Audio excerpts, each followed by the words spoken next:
Well. Look who's back at Benham Woods, 97.3 The Fan. Let's get our heads real right today. On a Thursday, it is July 31st. It is the trade deadline today. I am Woodsy. Aloha from the island of Kauai. Feeling much better today. A much better night's sleep last night. Much more rest and relaxed. Much more rested and relaxed, I should say. Great to be here with you this morning. Always a pleasure to join my buddies. The great Paul Reindl, executive producer of the program. Good morning, Paulie. Hey, mahalo. Mahalo. Bro. How are you, dude? Hey, man. How are you? I'm good. How are you doing? I'm good. It's still very early. It's very early. There's a mosquito in here. It's it's 3 o'clock in the morning, and I don't care what part of the country or the world you're in. 3 o'clock in the morning is 3 o'clock in the morning. Yeah. So it's just a little different. Can't really quite get used to it yet. But hey, man, Cadillac problems, as I say. Benjamin Higgins, your friendly neighborhood Sunday silver medalist winner. Hi, buddy. How are you? Good morning. Yes, I did not win the Sunday contest again. I think I need to figure out how to bribe the judges. Number two. Number two. Always the bridesmaid, never the bride. What's the problem? Like, you can't close when you get in there? What is it? What'd you go with? I went with the brown sugar banana pudding sundae. Everyone liked the idea. Vanilla wafers, banana, with some brown sugar and some whipped cream, and it looked really good. Actually, caramel sauce. I don't know what kept me short again. I'm gonna have to go back to the drawing board next year and see if I can do better. I'm sorry. I know second's not good enough for everybody. Or how about this? Hey, guys, I've done this twice in a row. I've finished second. I'm not coming back next year. Find somebody else. Find another victim to exploit, and find another person to embarrass with these second place finishes. There's a lot of people. Go get Raul Martinez. Have him come in and start making Sundays, because I bet you he'll win. Go get Heather Lake. Go get somebody else. I'm very tired. I also do a morning show. That's what you tell them. We all need to be better in 2026 about giving everybody the finger and saying, no, we're not going. No, I can't help you there. I love you, but your peace of mind, Ben, your mentals are much more important. Well, it was a very pleasant time, as it always is at 7 Mile Casino in Sammy, so I can't say I'm disappointed that I went. Got to see our friend Caesar, who was there representing Emo Brown, and I did still win $500 for the Emo Brown Foundation, which ends up meaning that it was worth the while to head down there. Is that the biggest donation you've ever made to anything? Probably. Well, hang on. In the name of Ben Higgins, yes. In the name, yes. In the name. That's just, Paulie, that's just made in his name. He did not stroke a $500 check. No, but I worked, I put in hard work on a Sunday for 7 minutes is how long I had to put it together. I did have to go and buy my Nilla wafers on my own dime. So that's, okay. Oh my God. That's part of the donation right there, box of Nilla wafers. So, I did my part. Yeah. I mean, a lot of saying that you did your part. That's really for other people to say. I don't think that you can say I did my part by buying a box of vanilla wafers. I think it's the people at Emo Brown that need to say, oh, no, Ben, thank you for doing your part. We really, really appreciate it. Now, okay, who won? Oh, it was the Spanish language radio station again. What did they make? I didn't stay for the end because I had to go anchor the news, so I wasn't sure exactly what their recipe was, but they always come in with like a PowerPoint presentation on their entire. They put in more work than I do. What can I say? I don't work hard enough on it. They want it more than I do. They clearly want it more than you. No question. Excellent. Well, man, our family vacation is going well. I want to rescind all of the nice things I said about my kids yesterday on the air. I'm rescinding all of that. I said I was going to buy them a car. I've now repoed those cars. The cars have been repoed. And listen, it's the ebbs and flows of parenthood, but we walked outside. Now we are in the house that we stay in here is it's incredible. I mean, it is just incredible. And my in-laws own it. And they will Airbnb it out, when we're not here. And a lot of the family signs up, and there's a calendar, and if you want to go, you can sign up, et cetera, et cetera. We walked outside yesterday, and I go, what's this? Somebody had looked like drawn all over the house. Oh. And I go, I really hope that's not what I think it is. I hope We're that talking somebody, markers, crayons. I said, I really hope that one of you numbnuts did not grab a crayon, a wax crayon, and go down to this side of the White House and start scribbling things on it. I really hope that one of my children are not that dumb to do this.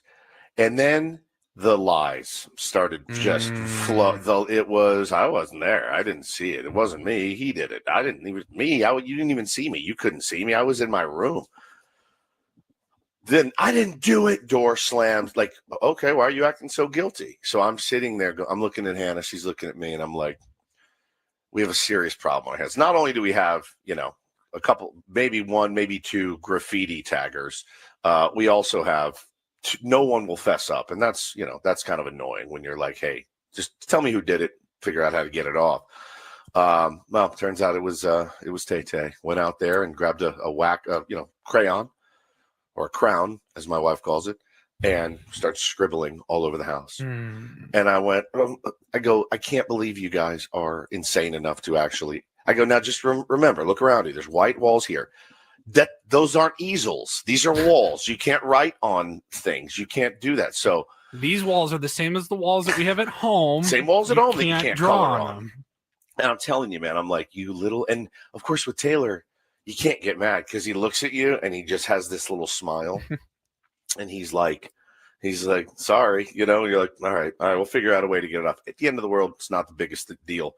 But yeah, yesterday they didn't get a lot of sleep. And so they were a little bit punchy all day. And I think I was too. It was just kind of one of those deals where no one was really rested or relaxed yesterday. But we had a nice time. Went down back to that same beach that we went to when the tsunami warning hit. And we're sitting there and we're all settled in. Son of a bitch, if we don't get another alert on our phone. And you could see everyone on the beach go like volcano this. Erupting. Evacuate the island. We got the other alert. Essentially, the other alert was just basically saying, hey, everything's good now. Nothing to worry about. And I'm like, did you really? Couldn't you have put that in like a tweet? You really have to send that to our phone. I mean, everything's fine. The PTSD that all of us went through, we were like, oh, we jumped up and went nuts. Like, but everything was fine, man, after that. And, had a nice enough day, spending some time with my brother and his kids and all that. And so, yeah, man, it's been an interesting one. And of course, I'm, obviously keeping tabs on what's going on, with the trade deadline. And I guess for the Padres, the lack of activity on the trade deadline, was able to watch most of the game yesterday as well, which was nice. So proud of the boys. And in fact, you guys picked me up because I can't scream here. So if you guys would be so kind as to give our audience what they need after a sweep, please do that for me. I forgot to do it in the beginning. If you would, ladies and gentlemen, on 1, 2, 3. Yeah!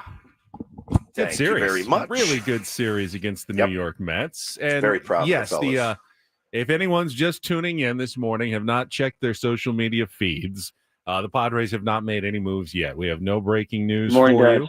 AJ Preller remains one. What are you up to? I think there's only 4 or 5 teams that have yet to make a deal at some point here before the trade deadline. The Padres are one of them. So that's not to say there aren't plenty of rumors flying around. There are, and most of them seem to involve your San Diego Padres. But in terms of actual news, nothing has dropped yet this morning. We are now less than 9 hours away from the trade deadline, 3 o'clock Pacific time, noon Hawaii time. Do you guys like the trade deadline? Because I'm an anxious wreck, and I hate it. And I don't like when new big name players get thrown out there, and then you start going, well, what the hell is this going to cost us? Oh my God. And then, 90% of those moves, they don't even happen. And you just panic for no reason. Like if we could go back, a week ago and then just fast forward to tomorrow to Friday, I would happily just fast forward through this week. and be like, all right, what do we got? What are we working with now? Let's ride. Listen, we have, this is the fun. These are kind of the fun shows for us too, because we're going to be, I don't want to say we'll be distracted, but we will be monitoring along with you guys. We're waiting for the next Jeff Passenbaum. I fully expect it to come at 10:01. Now, Benny, what time does the trade deadline end today? 4 o'clock San Diego time? 3 o'clock San Diego time, noon your time in Hawaii. Okay. Yes. So noon here. And everyone's right when they say, oh, the trade will probably happen at 10:01. Now, we have the round table today from 10 to 11. 10:01 would actually be great. It gives us something to talk about on the round table. The trade's happening. That would be phenomenal. It's going to come down between 11 a.m. and like 11:04 a.m., if I had to guess. I will be sending my annual reaction video that Adam forces me to do, but I'll be sending it poolside today. I'm not going to the beach today. We're going to the pool. You've heard of the Princeville Resort? Yes. I absolutely have heard of the Princeville Resort. It's now it's a Hotel One, I believe is what it's called. It is the White Lotus. It's almost, the White Lotus is almost based on this place. Hannah and I stayed there one night when we came last time, and she passed out at 5:30 p.m. and I ate room service by myself. And it was really memorable. Sounds romantic. Paulie, I mean, when I go back over some of those nights that we've spent together, me eating pasta at the edge of the bed at 7:30 while she's been asleep for 2 hours, just watching TV. That's one of the nights that I'll be thinking about on my deathbed. The passionate nights. So my brother is going to stay there tonight. They have a cabana, or a cabana, as my mom calls it. They have a cabana, and we're going to be laying by the pool, relaxing, having a great day. So I'll be sending my video today with hopefully a nice big fruity drink in my hand, a pina colada or something, and hopefully talking about some great additions that the Padres have made. And one of the reasons I'm most looking forward to not going to the beach today is because of my new nickname. Do you guys want to hear what my wife has started to call me? Okay. Does this have more to do with physical appearance or something else? It has to do with one of my new physical ailments. And we talked a little bit about it yesterday on the program.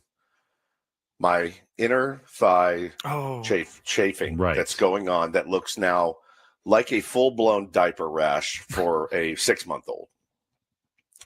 Her new nickname for me is Sir Chafes a Lot, is what she started calling me yesterday. Sir Chafes a Lot. And she was singing songs and making fun of me. I like red butts, and I cannot lie. I like Bond, and I cannot lie. Yeah, I like Gold Bond, and I cannot lie. I went yesterday after the show, and I had to go on a mission. So I went down to the local grocery store, which, you know what, man? I get it. You're on the islands. It takes a little bit more time to get things. Things are the ABC stores in Hawaii. I feel like those are their like convenience stores. So I went to more of like a grocery store type scene, but it looks like it's aged. It's there. The lights are dim. The shelves have, stuff that maybe you haven't seen in a while that came out in 1986. It's a little bit aged. All right. So I'm in there looking for, Desitin, Boudreaux's butt paste, all these things that we used on our kids when we were little. We used the butt paste on our kids. Oh yeah, too. Boudreaux's butt paste. That's of course. Been a long time. I forgot about the butt paste. You have to, and after you use the Boudreaux's butt paste or Desitin, you actually have to get like a scraper to get all of it off your hands. You can't just rinse it off. It doesn't. So that's what I wanted. I couldn't find it. The best I could do was some Gold Bond powder or Gold Bond cream. So I came home and I lubed up my inner thighs with this cream. And I got in there and I said, oh, that feels better. It feels a little bit better. By the time we walked down to the beach, it was searing hot again. And I went, oh, my God. So I had a nice DM from Tier 1 Ben, and he said to me, Woodsy, Hawaii concierge Ben here. And I said, oh, the shoe is finally on the other foot. And he said, I heard you talking about chafe today. You got to go down. It's at any store. and you got to grab Island Soap and Candle Works Surfer Salve. It's soothing skin relief. So I said, bro, I'm going right now. I went and I bought a little tin of it, and I bought 2 sticks of it. It's serious. Like, it's red. It hurts. It's like almost bulbous right now. You know what I mean? Like, it hurts. And so I go and I lube this stuff up. And again, felt pretty good for about 30 minutes. Went down to the beach again. Once I got in the water, I'm screwed. The second I stepped out of the water, I'm like, oh, stings. It stings. Ow. My inner thighs. I'm like cringing even thinking about it. That feeling. And so, it's like, and I'm like, look, there's some extra fat on my body. Yes, absolutely. But I didn't think my inner thighs were that chubby to like rub together so badly. The chub and rub. It's just the chub rub, dude. And I'm just having a very hard time with this chafe, dude. It's very, very difficult to navigate on a daily basis on a place where you're constantly in the water, or you're, constantly in the sun, and you're walking all these places. And so that's what I've been dealing with. My wife started calling me Sir Chafes a lot, which really did not make the situation much better. It's a great nickname. But yeah, man, it is. Now I don't really know tough. that your problem is necessarily the size of your thighs. It's perhaps things I never thought Ben would say to me. It's perhaps the fabric of. I'm assuming you're wearing some sort of board shorts type bathing suits. Yes. And as the material gets wet, and that is rubbing against your thighs, causing the chafe. Have you thought about a Speedo? And I did. Now I have. And just gone with the littlest amount of material possible, and that is probably going to solve your issues. But then I have to go get a wax. Good content. Beyond good content. Like the greatest content. A, me in a Speedo, and B, me getting waxed. But Paulie, it's already the damage has been done. Like, it's red. I can't go get it. Now, what if you wore like compression, like underwear, like underneath the board shorts? Would that help? Potentially. But now like I said, the damage has been done. I'm bordering on like there's going to be an abscess there at some point. So I'm just trying to take it easy. So today will be poolside, relaxing, not beachside. I'll be under an umbrella, I'm sunburned as all get out too on my back. I mean, it's really gone well for me so far. I'm getting about half the sleep on vacation that I get at home, which doesn't really line up when you go on vacation. You know what I mean? When you go on vacation, it's like, no, I'm getting half the rest on vacation that I normally do. So I got to figure something out. But hey, man, again, to do it all in paradise is a pretty, pretty good thing. It's a pretty, pretty beautiful thing. Even I'm walking yesterday. I'm searing. My legs are searing. I'm pulling a wagon behind me. I'm dragging my kids out. I'm like, God, this place is beautiful. Man, this is unbelievable. Waterfalls coming down the mountains. I'm like, this is real. If you're going to be in serious pain, this is the place to do it for sure. We will be following, of course, social media all morning. I got the first big rumor of the morning involving your San Diego Padres. You want me to break it here after traffic? Let you know what the next target is. All right, we'll get to that. Let's set the menu for the program here as we get started on a trade deadline Thursday. Lots of tier ones in the audience early. I mean, anything can happen at any time with AJ Preller. We're monitoring, we're following it, and we'll let you know what's up right after a check of traffic here at 97.3 The Fan. 5 Get Ross Traffic Center, protecting San Diego after accidents or injury. Here's Kelly Danick. Well, our last day of July is off to kind of a busy start. Good morning. Several problems we're dealing with. One is a collision involving a semi on the Siem for Viva off-ramp, eastbound 905. It's over to the right shoulder. Solo vehicle accident, northbound 15 before Market Street. It's over the right shoulder. And on the South 5 coastline before Cannon, looks like a car and a big rig car carrier tangled. That's got the right lane blocked. Emergency crews on scene. I'm Kelly Danick with Ben and Wood, San Diego's number one sports station, 97.3 The Fan. I know we all agree Jeff Passan is the gold standard. If he tweets it, it's pretty much gospel. But under the radar, a guy who I generally trust, maybe more than some of the others, Mark Feinsand. Now, he doesn't break as much news, but when he says something, I tend to nod and think, okay, he knows what he's talking about. And he tweeted just a few minutes ago, Luis Robert Jr., one of the main trade candidates to watch today. The Mets and Phillies remain in the mix to some extent, but according to a source, the Padres have emerged as the team to watch. San Diego seems motivated to add an outfielder today. Yeah, no duh. The Padres are motivated to add an outfielder. Did you say no duh? No duh. We have heard, like, in the last 24 hours, national reporters going, I'm hearing the Padres are interested in a left fielder. Yeah, we've been hearing that for 2 months here in San Diego. This is not new news. The engagement farming that's gone on in the last couple of days, it honestly, it turns my stomach. I mean, it just is the worst part of the season, man. It is the worst part of the season.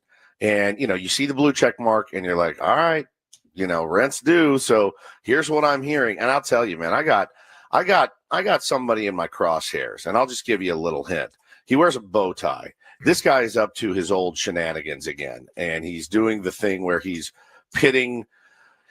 I feel like he's doing the Dodgers bidding. I really, really do. I feel like he's a Dodgers employee based on some of the tweets that he was sending out yesterday. Of course, talking about Ken Rosenthal. We can get into that in a little bit, man. But yeah, the way that him and Heyman are tweeting about the Padres, it makes my stomach turn. I can't stand it every single year, and I know it's misinformation, and I know there is a purpose behind it, and it doesn't benefit the San Diego Padres when they do it. Buster Olney, nothing specific here, but also tweeted just a few minutes ago, the Padres are working on a lot of possibilities, and some within the industry expect them to go big in some fashion.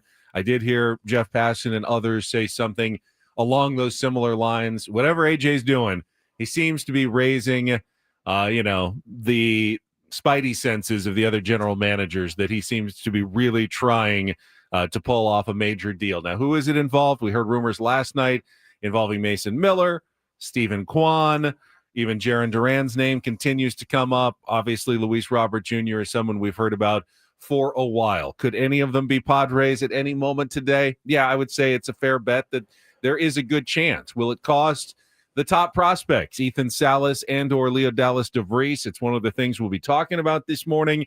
How much are you willing to go all in, especially considering how well the Padres just played over this last weekend? Does that change the equation at all? Do you feel really good about the Padres' chances that maybe they should go a little deeper into this trade deadline, considering how well they're playing? Woods, we'll talk about that, obviously, over the next 4.5 hours. Well, and again, it really doesn't matter what we think. And honestly, we now know the feeling inside the San Diego Padres clubhouse because of the quotes and comments of one Fernando Tatis Jr. yesterday, which I'm sure we will play that audio for you coming up very, very shortly. We know how they feel.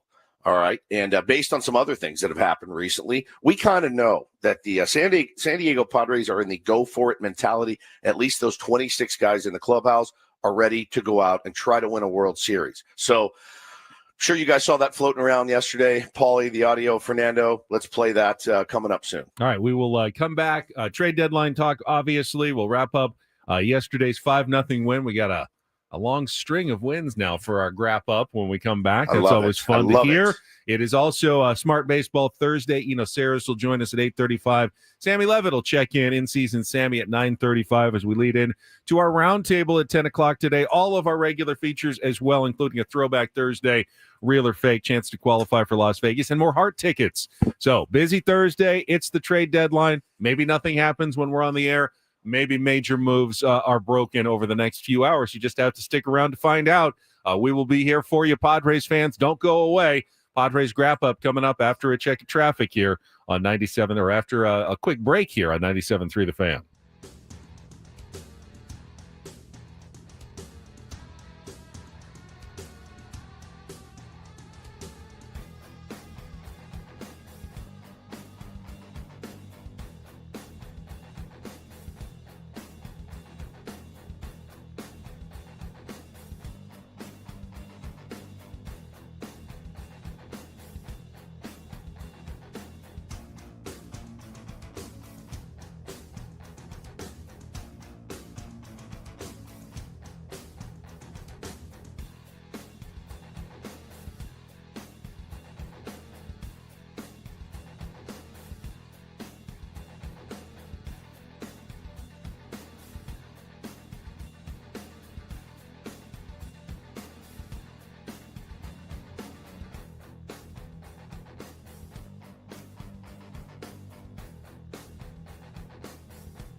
Hey players, things are about to get real here in San Diego.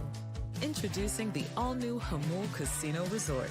With a 200-room hotel tower, exciting new eats and drinks, plenty of new places to play, and a luxe spa and salon. Hello, rooftop pool and deck. It's where players can play their hearts out and enjoy all the perks that come with it. It gets real this summer at the all-new Jamul Casino Resort, the Players' Place.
Biggest move last night was made by the Seattle Mariners. That was the late one if you're just getting up this morning on trade deadline Thursday as they, well, I guess reacquire Eno Sarris, former Mariner, goes from the Diamondbacks to Seattle to add an injection of offense to a Seattle team that obviously thinks that they can now win at least the American League and have a chance to go to the World Series this year in an American League where no one is really separating themselves from the pack. Thought the Tigers were for a while, then they hit a major skid, and now it looks like it's pretty much anybody's ball game in the American League to at least get to the World Series, and the Mariners think maybe this is our year.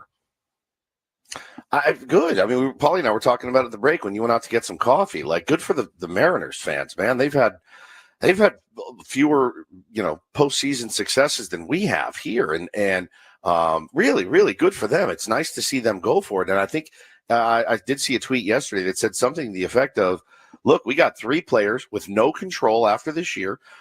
Cost us some money too, and it cost us some decent prospects, but this is what it means to truly go for it. You know, they weren't pinching pennies. They weren't hugging a lot of prospects, Benny. I don't think they had to trade any of their top guys to get some players in the last 10 days or so, and now their lineup looks pretty nasty and deep. So that's what they needed. They've got pitching.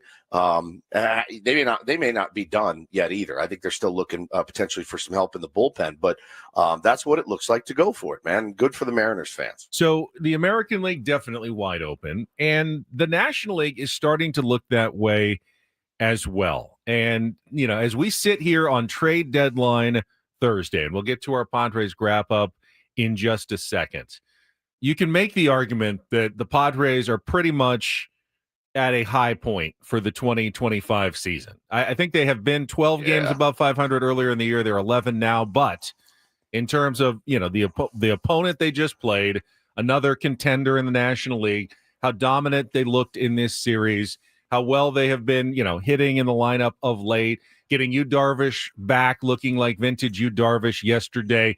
This Brilliant. Is at this point feels almost like a high water mark for the San Diego Padres on trade deadline day before they make a single move, which means, of course, you've got to feel like the Padres have just about as good of a chance as anybody to win the World Series at this point on July 31st. Would you agree with that?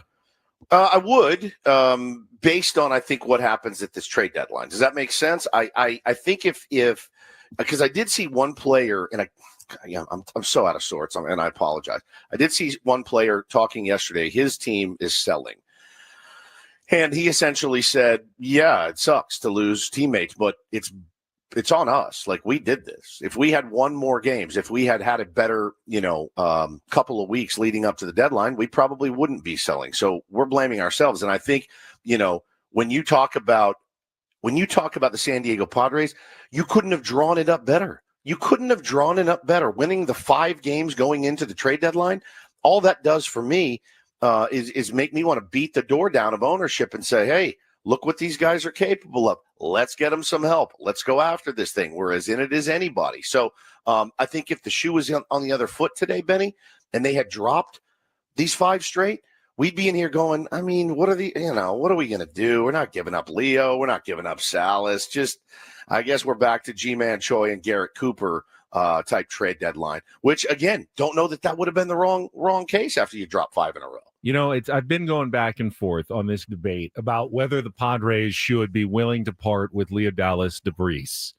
The argument in favor of it is, hey, if you are, as I just said, maybe have as good a chance of anyone right now to win a World Series, why wouldn't you go for it? This is an opportunity. How many opportunities are you going to get to win a World Series? This is your chance to add some pieces. If that's what it takes, then that's what it takes. I think my counter argument, and the one that I'm tending to lean toward, is that I don't see a player out there that necessarily is the giant difference maker for any team, not just the Padres, but really any team. There are good players to be had, but is there someone that is out there that really, a potential franchise player, that's what they think Leodalis Vries is. That's not my opinion. That's the internal opinion, I believe, of the Padres and around baseball, that he looks like he might be kind of a franchise type player of the future for this team. And I don't know that there's anyone worth giving up for that. I don't think Stephen Kwan is so good that you can give up Leodalis Vries. I don't think Jaron Duran is so good that you can give up Leodalis Vries.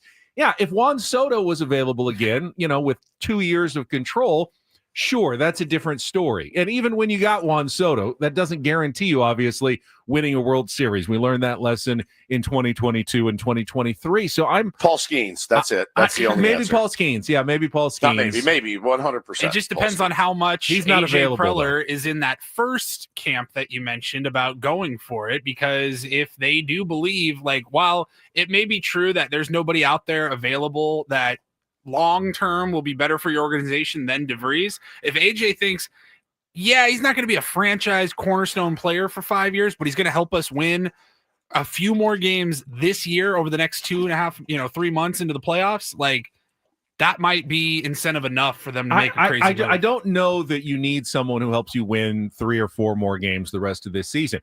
Everybody else, other than the Cincinnati Reds, has pretty much thrown in the towel. They are conceding a playoff spot, essentially, to the San Diego Padres. So if you're going to acquire someone, it's someone that you think is going to help you win in the postseason, in October. Is there a guy that you think is a difference maker against the Dodgers or against the Phillies or in a World Series matchup against the Mariners or the Yankees or the Tigers? Because if that guy is not out there, then what are you acquiring here? If you want to hear what the mood is, though, in the Padres clubhouse right now, let's play, before we get to our wrap-up, let's play that Fernando Tatis Jr. audio after yesterday's game. Julian Delgado posted this from Fox 5, and I was fired up after I heard it. What do you think it says to the guys upstairs that you guys just got to sweep against a team in first place? They better get us help. And we're going for it, and we're going to keep playing good baseball. I love it. Short, sweet, and to the point. I love it. They better get us help. They better get us help. I mean, they don't look like a team that needs a ton of help right now. But... Don't do this. Do not, Paulie. Get it out. Oh, let me go grab these. Yeah, grab the rag. The tin. There's nothing to polish. They're already shiny. I don't need to polish anything. The team is very shiny right now. Very shiny. Nope. Shiny team. Oh.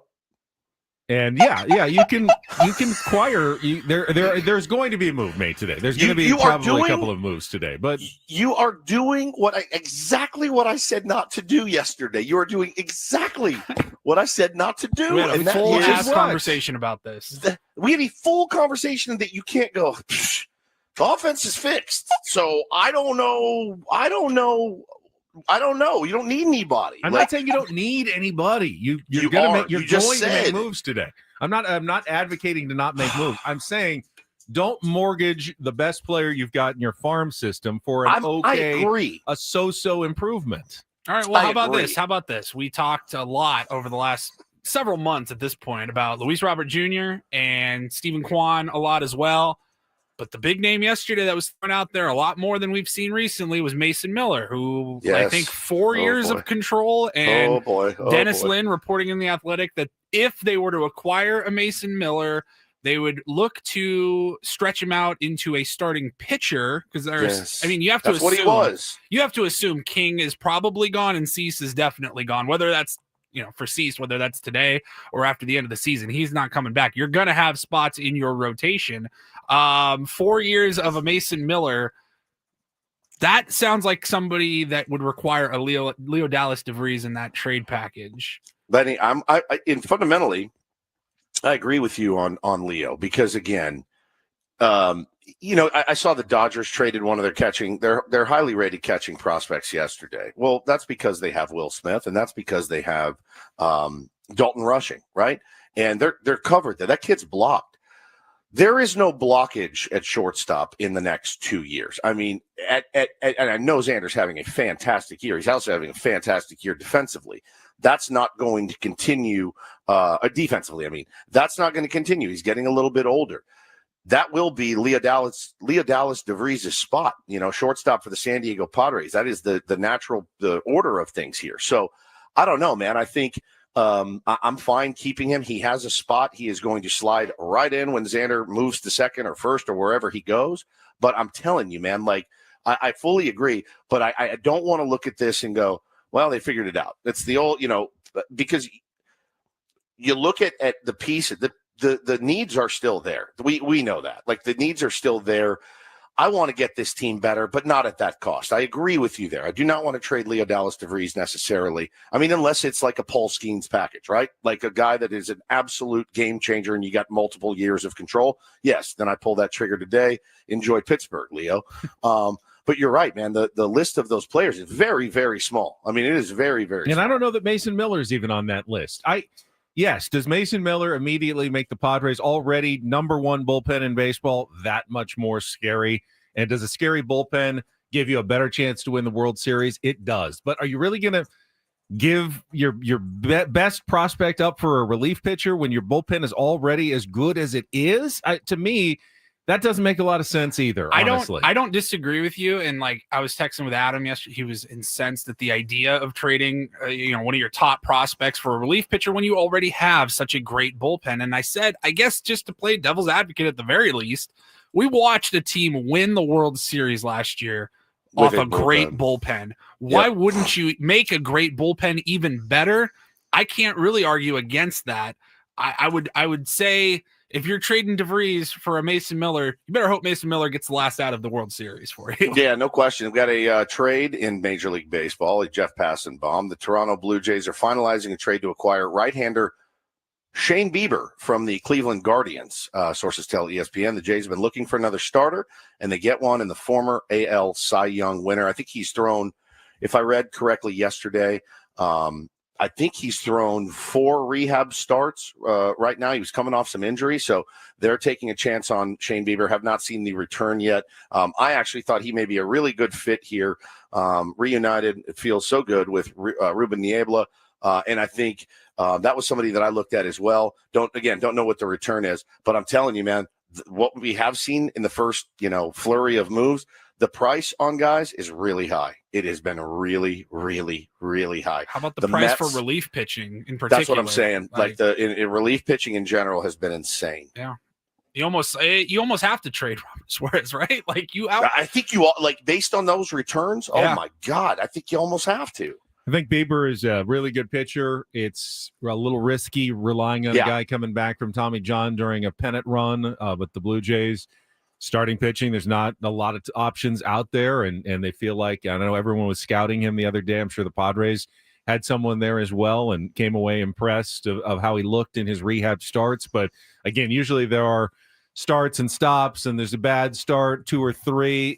That's tough to rely on down the stretch. But the Blue Jays feel like it's their best option, so they acquire Shane Bieber, latest move this morning. We'll have more on the trade deadline, other moves that went down yesterday, and, of course, monitoring what the Padres may do. But we need to get to our Padres Wrap-Up. We got 5 in a row coming up for you. Another win for the San Diego Padres and a sweep of the Mets right after a check of traffic here on 97.3 The Fan. From the 855 Get Ross Traffic Center, protecting San Diego after accidents or injury, here's Kelly Danick.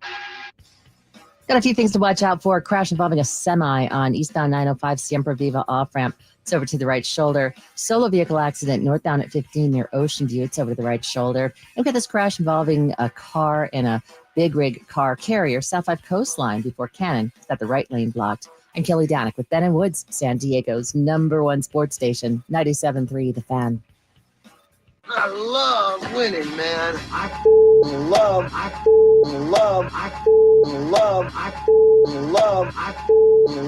winning. You hear what I'm saying? It's like better than losing. Miss any of the Padres win yesterday? Ben and Woods didn't. Yeah, absolutely. We've got you covered with all of the highlights. Oh, yes. It's the Padres Wrap-Up. Brought to you by Hamul Casino Resort. Things are about to get real with the all-new Hamul Casino Resort. With gorgeous rooms and exciting new eats and drinks. It gets real this summer at Hamul Casino Resort, the player's place. I want to go fast, but I want to go slow, and I want to go deep. 0-1 is lined softly into shallow right. Cronenworth tracks it down, and he dives to make the catch, 2 away. How about hanging another star for Jake Cronenworth? And Machado lines it into left field. That's down to the base hit. Maldonado has scored. Tatis is on his way. A rise to third and a 2-run single for Manny Machado, who does it again. And the Padres take a 2-0 lead. 2 in the air to very deep right center field. McNeil is going back. He's looking up. This one's going to go. Oh, Gavin Sheets. 15th of the year to tie a career high. His first home run as a dad, and a 2-run shot with 2 outs in the third doubles the Padre lead. It's 4-0. And McNeil swings, pops it into shallow left. Bryce Johnson coming on. He'll get to the spot and make the catch to end the inning.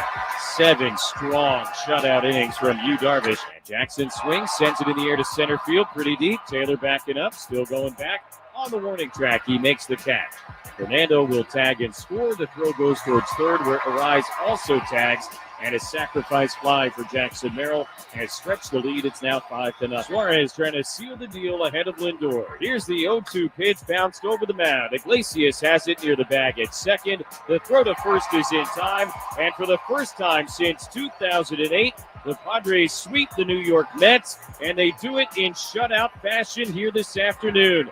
Yu Darvish, absolutely brilliant in 7 shutout innings, and the Mets go down 5-0 in the final game of this series. He was terrific. Change of speeds, fastball where he wanted it. Just an artist out there with a paintbrush. Helped a little bit with Crony making another web gem, but no, Hugh was fantastic to get through 7. Spectacular, absolutely spectacular. I was elated for Yu Darvish yesterday, and Jay Cronenworth's play was fantastic, man. He's really, really.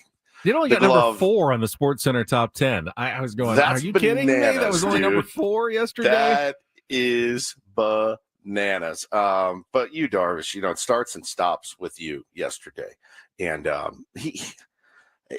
it's why it's so hard to give up on a guy that's coming back from injury, and you saw him twirl it, man. He was twirling it yesterday, and against a good lineup, a team that had won 7 straight coming into Petco Park.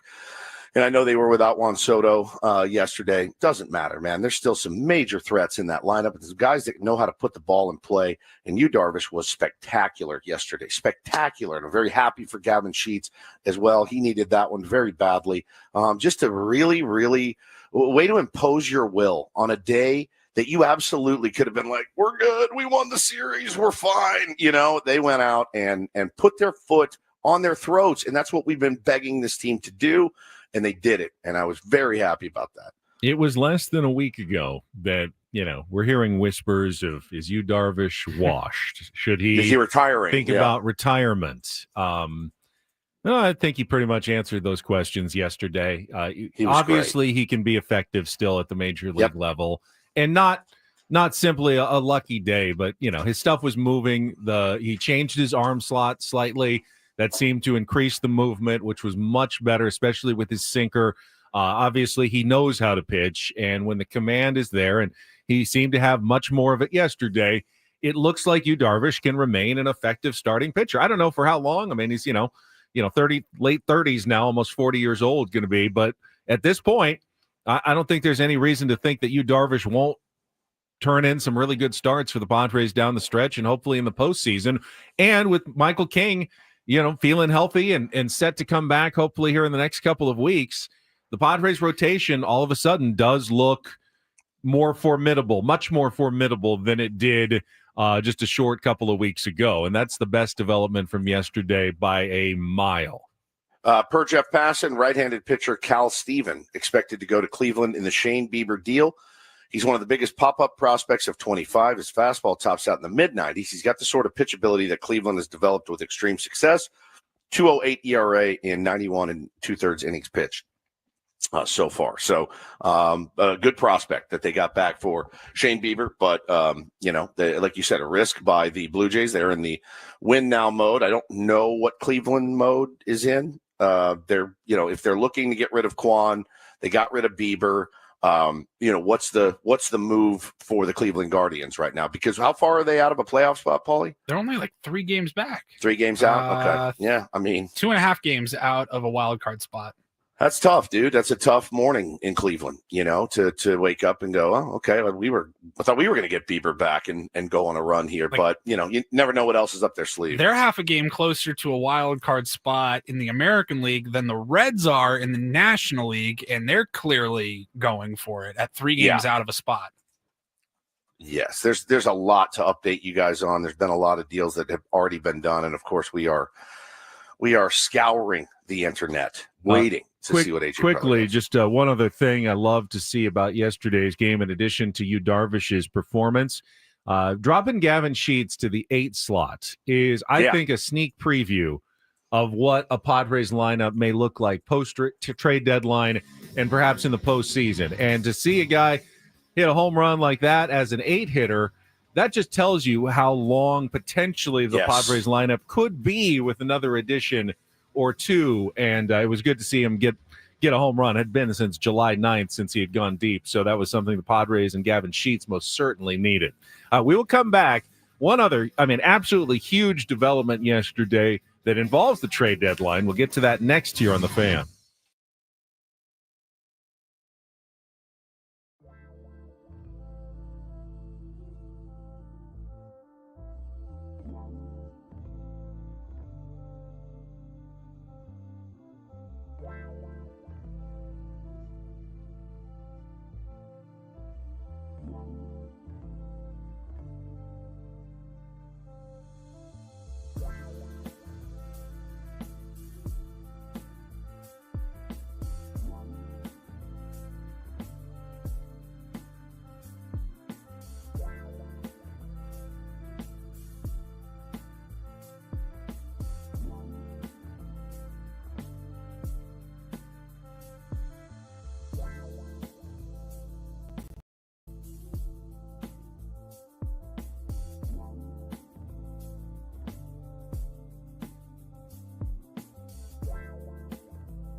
hours from the Major League Baseball trade deadline. The Padres still have not jumped into the fray, but we will be monitoring all day long here on 97.3 The Fan. 3 more hours here on Ben and Woods, an hour of a roundtable, and then continuing on with Braden, Gwen, and Chris. Clark Farrentold, I believe, is going to be in as well to help break down any moves that happen. Oh, nice. As we approach the trade deadline at 3 o'clock this afternoon. So lots of coverage all day long. Any breaking news as it happens, we'll keep an eye on all of it. But beyond the trade deadline, I hinted at it earlier. I think yesterday's biggest development, and really it's been over the last 3 days, is the fact that the National League playoff race completely changed with the Padres sweeping the New York Mets, the San Francisco Giants going 0-6 on their homestand against the Mets and the Pirates, and then the Cardinals losing those 2 to the Padres and then dropping their series to the Miami Marlins.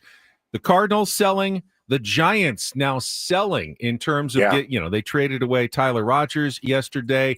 They have made it known that, Justin Verlander is available. Camilo Doval, their closer, is available. They are out. Buster Posey is, folding his cards apparently. Crazy. Which means, a week ago, it looked like the Padres were in a battle with the Giants, the Cardinals, the Marlins, the Reds, the Diamondbacks, all for a playoff spot. Now it's really only the Reds and the Padres who are chasing the Phillies and the Cubs for the 3 playoff spots right now in the National League, in the wild card. And by the way, Padres just 3 games behind the Dodgers in the National League West after they lost yesterday in their series finale to the Reds. So the entire playoff picture has been shaken up, and the Fangraphs playoff odds shows that. Paulie was looking it up during the break.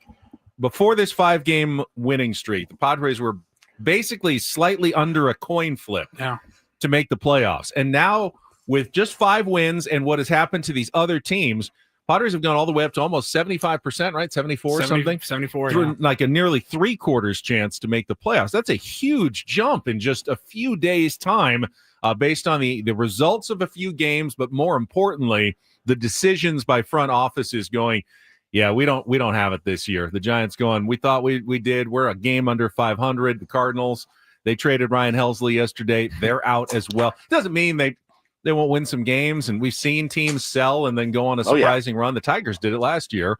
So the Red Sox are doing it this year. It's not impossible. But when you look at Fangraphs and they have their analytical model and it's just going off the numbers and what they project, I mean, the National League playoff field is essentially set already, according to Fangraphs. Like the 2 teams in the East with the Phillies and the Mets, they're locked in. The Cubs and the Brewers are locked in. And then the Dodgers are locked in. And then it's the Padres with a 74% chance for that final spot. The next highest percentage on Fangraphs is the Reds at 17%. So, wow. It would take I don't even want to say it because we've seen it happen twice already.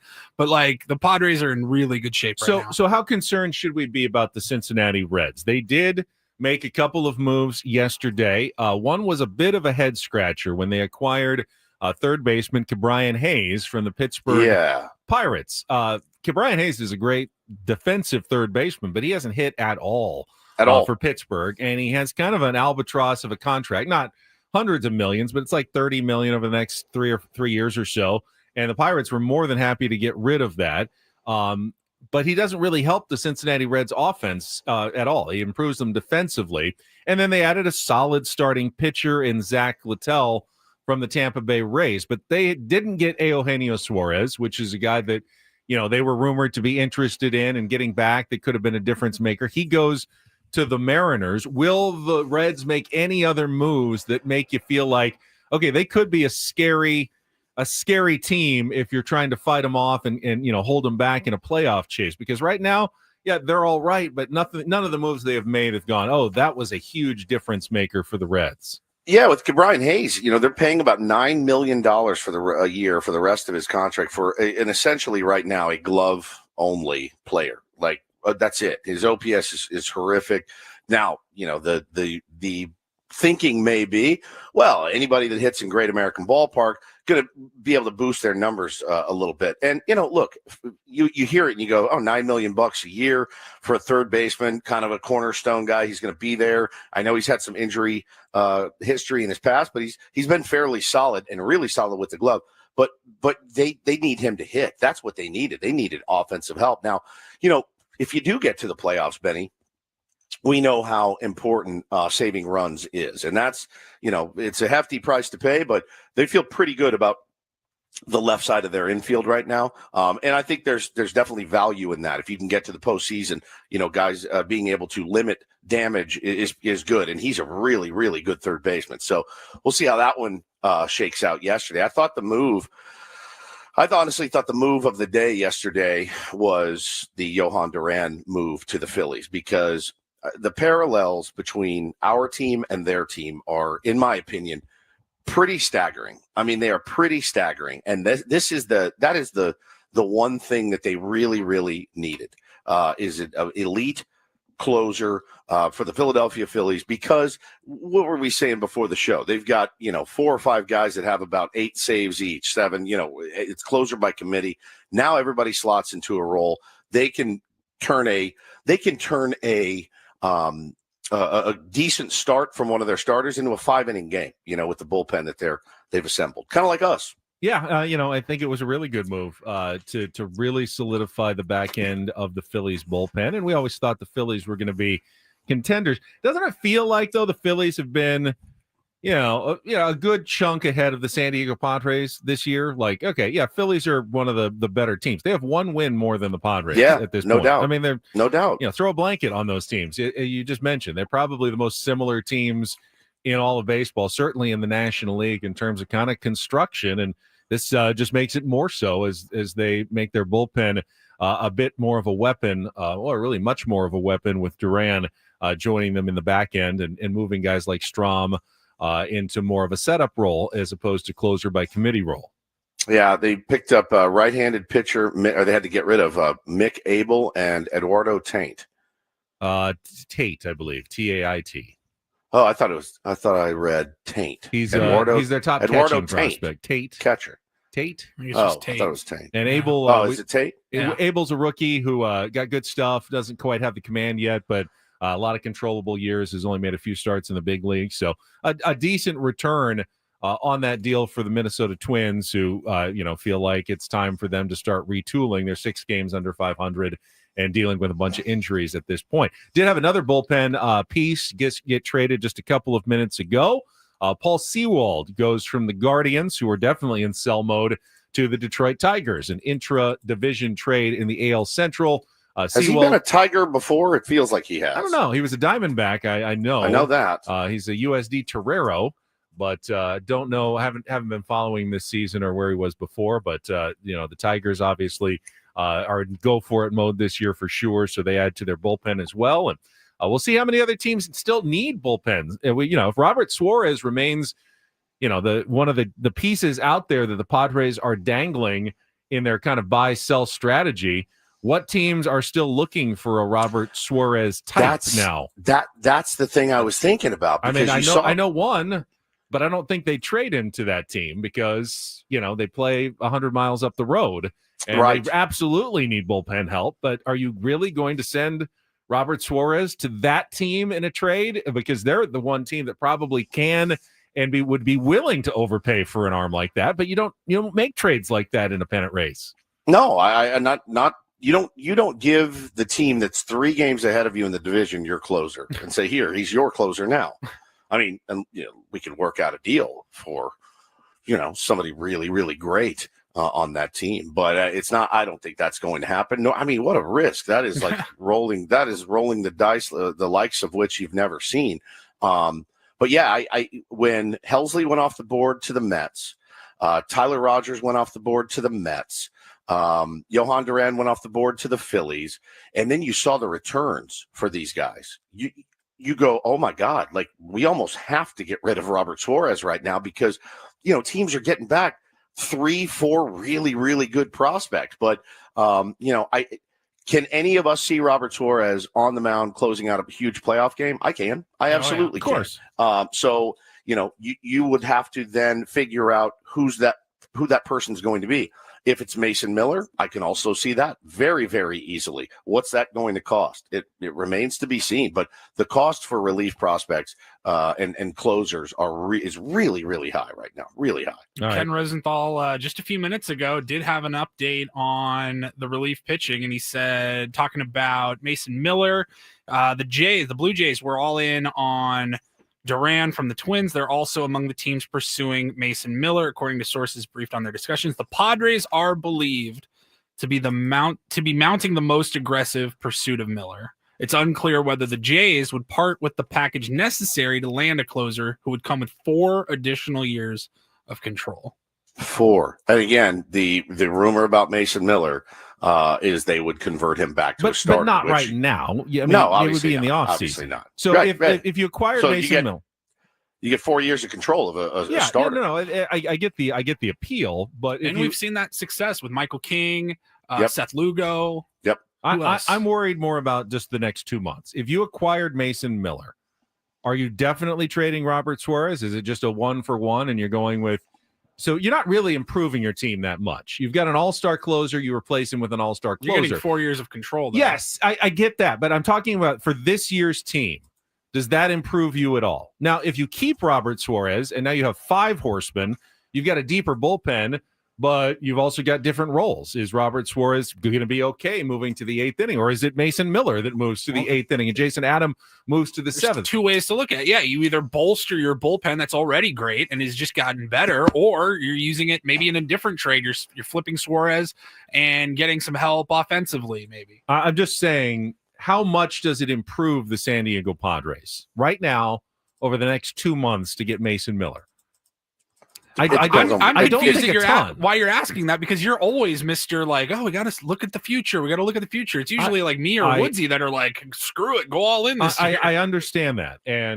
But there's a risk in converting him from a closer to a starter again. Is that going to stick? The Padres have had success with a couple of guys like Seth Lugo, Stephen Kolek this year being converted from a reliever to a starter. So they do know how to do it, but you can't just assume that, all right, well, we get him, he'll be an all-star starter for the next 4 years. There's certainly some unknown going into that. And I just know the price tag is going to be extremely high. And if I'm the A's, I am holding out for Leodalis Vries if I'm doing that. Now, if there's a way to get him without Leodalis Vries, yes, I will absolutely listen to that. But I just don't know that he's worth DeVries, knowing he doesn't hugely impact this team that already has the best bullpen in baseball.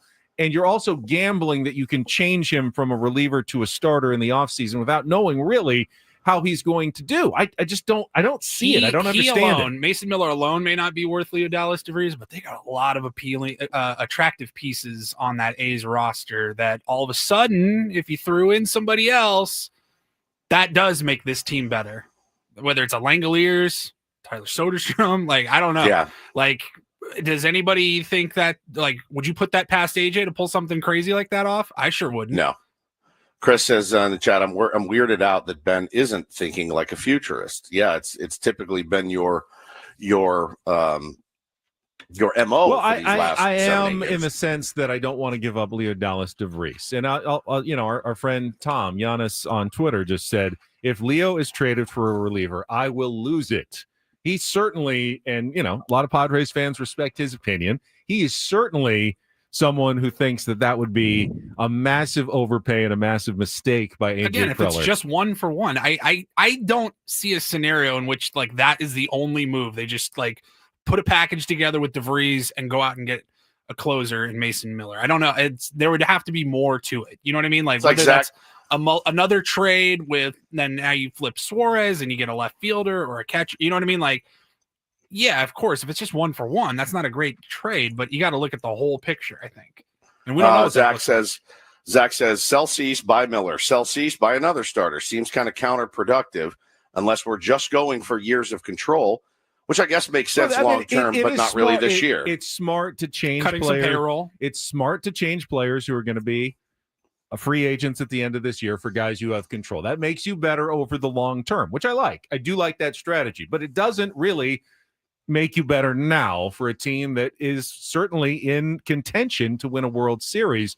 Are you going to make other moves then to try to improve the lineup as Paulie says, yes, maybe a Mason Miller deal also includes a position player, the catcher that improves you now as well. But there's no way a deal like that doesn't include Leodalis to Vries. So I would hope that if they're thinking about that, then the return would be significant. Because, the A's are going to have to sell that to their tiny fan base as well. Mason Miller and another player. Do they? Do they? I don't know. That's, what do they care right now? Honestly, like Sacramento Vegas, in an uproar.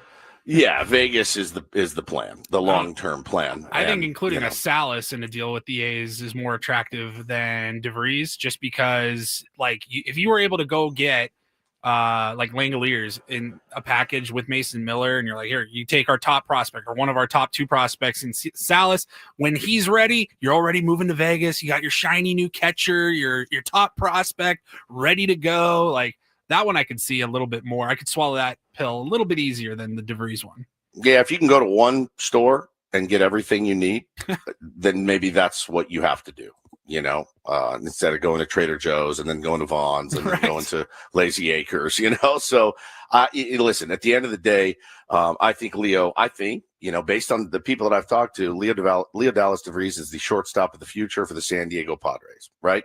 And he will potentially be the shortstop for the San Diego Padres in as little as 2 years, maybe 3 max.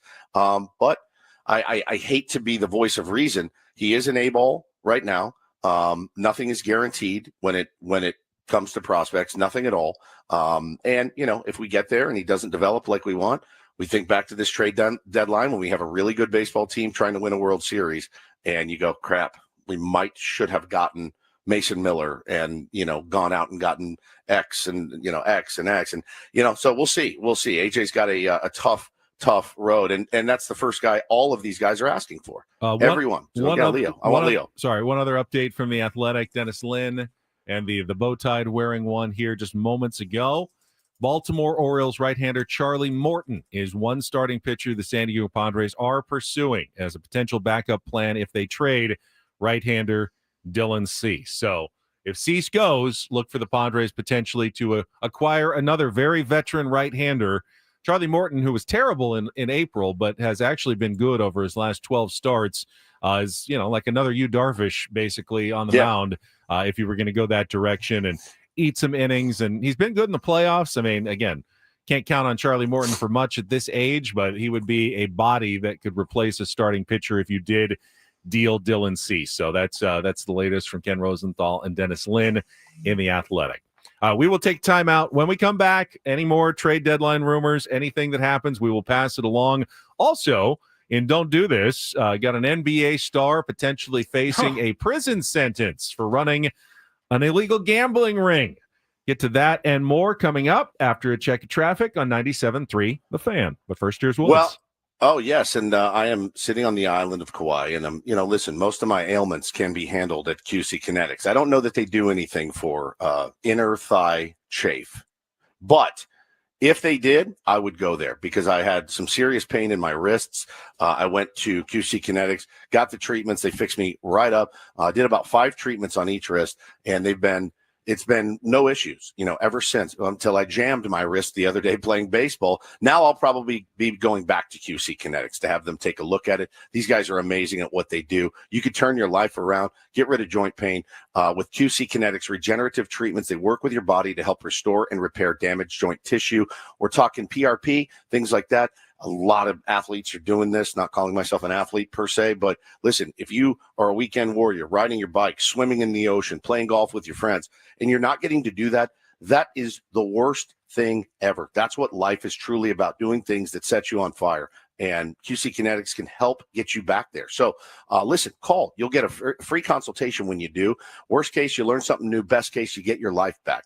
Grab the phone right now. Call them today. Locations in Hillcrest and Torrey Hills. 619-614-PAIN. 619-614-PAIN. That's 619-614-PAIN. Let them know Woodsy sent you.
Hey players, things are about to get real here in San Diego.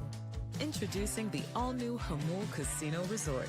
With a 200-room hotel tower, exciting new eats and drinks, plenty of new places to play, and a luxe spa and salon. Hello, rooftop pool and deck.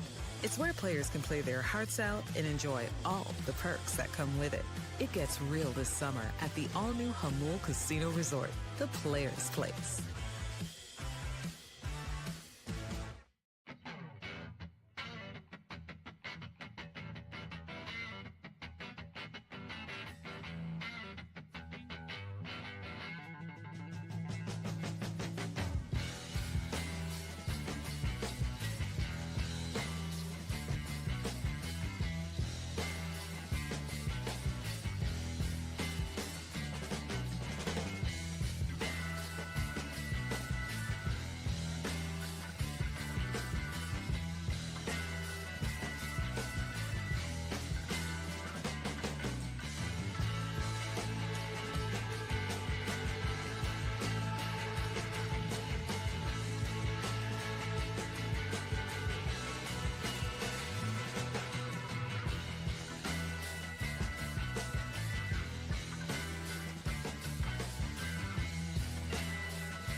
All right, quick break from trade deadline talk, unless something, breaks in the next couple of minutes, so we can get to Don't Do This, which is brought to you by Trust and Will. Don't. Leave your entire estate, house, kids, and life savings up to chance if and when you die. Do. Set up a Trust or Will online at trustandwill.com. This is a lot more affordable than you think. Visit trustandwill.com for more info. You know those things that are never crimes in the movies, they're just cool, but in real life they're actually crimes? Yes. I feel like I know exactly what you mean. Gilbert Arenas is charged with one of those things that seems really cool, but in real life is actually a fairly serious crime. Yeah, you can't do it. Arenas, the former NBA three-time All-Star, was arrested yesterday in connection with a federal indictment. Alleges he was hosting illegal high-stakes poker games at his mansion in Encino, which feels like don't all big-time celebrities and I'll be Hollywood honest, when I saw the story come down, I high-stakes poker games. I kind of thought the same thing. I'm like, don't a lot of people just have poker nights? I mean, at what point does it become illegal and a federal crime? I mean, is it the amount of money involved? Prosecutors say the group hired chefs, valets, armed security guards to staff the games. They had young women serving drinks, little massages at the table. I mean, it was like a full-on casino experience, but you just didn't have to go to Las Vegas. You just went to this big house in the valley in Encino, and Arenas was one of the co-conspirators charged with that and making false statements to federal investigators. I'm guessing the false statement was, "No, officer, I'm not hosting a giant illegal poker game." Well, it turns out you are, and now you're accused of another crime and making a false statement. Somebody lost a lot of money playing poker and said, "I'm going to get you back." Yeah, I mean, I understand there is a law in the books about it, but it does feel like one of those somewhat victimless crimes. I mean, I don't think they're forcing anyone to go play poker at their fairly, it seems like, swanky poker game that they're very well taken care of and have security protecting them. I'm like, is this really a crime, or what's going on here? The police grabbing poker felt that said Arenas Poker Club was pretty outstanding. It's like the thing in Sopranos, the executive game, right? They start running that executive game, and I always thought that was the coolest thing in some dingy motel, but all the guys are in there playing poker for 24 hours straight. I honestly, if that's illegal, then I don't know. So, like you can't have a poker party? In the chat, they're saying, and there is a difference here. Now, if you just organize a friendly poker game with friends and you don't take like a rake, like a casino would, like a little tiny percentage of each pot, once you do that, you're like a casino, you're the house. But at the same time, I'm sure everybody who went to this game knew what the deal was going in, that for all these nice services, then they have a professional dealer and drinks and everything. Yeah, of course, the house is taking a little bit of money. Just you can't have the house in California because gambling is illegal. But he's facing up to 5 years on every charge. So it's certainly a serious crime here. His trial is scheduled for September 23rd. Well, sometimes, I talk a lot on the show about self-awareness, and, you try to be self-aware as much as I can, And I thought Tom Brady showed a little bit of a lack of self-awareness yesterday when he penned a newsletter for his website, his 199 website. And I don't want to say he went after Scotty Scheffler, because he didn't. We had an interesting conversation about Scotty Scheffler's comments last week 2 weeks ago, when he talked about how golf is not the most important thing to him. And, the moment is fleeting and his family is more important. So Tom Brady. And then he went out and won the Open. He went out and won the friggin' Open right there. And in his latest newsletter, Tom Brady questioned why Scheffler feels the need to prioritize one over the other, being an elite athlete while also being a good parent and a good partner. And he says, Scotty said he'd rather be a better father and husband than a good golfer. And my question is, why are those mutually exclusive? Sure, they're different blocks in the pyramid, but they're part of the same pyramid. They're connected. For instance, I think part of being a great father is being a great example of doing what it takes to take care of your family. I did it by playing football, etc. He went on to explain that your kids pay attention to everything. And for Brady, the way he became a great football player and work he put in to get better is able to serve as a positive role model for his children. But again, he also talks about the work-life balance of being a good husband.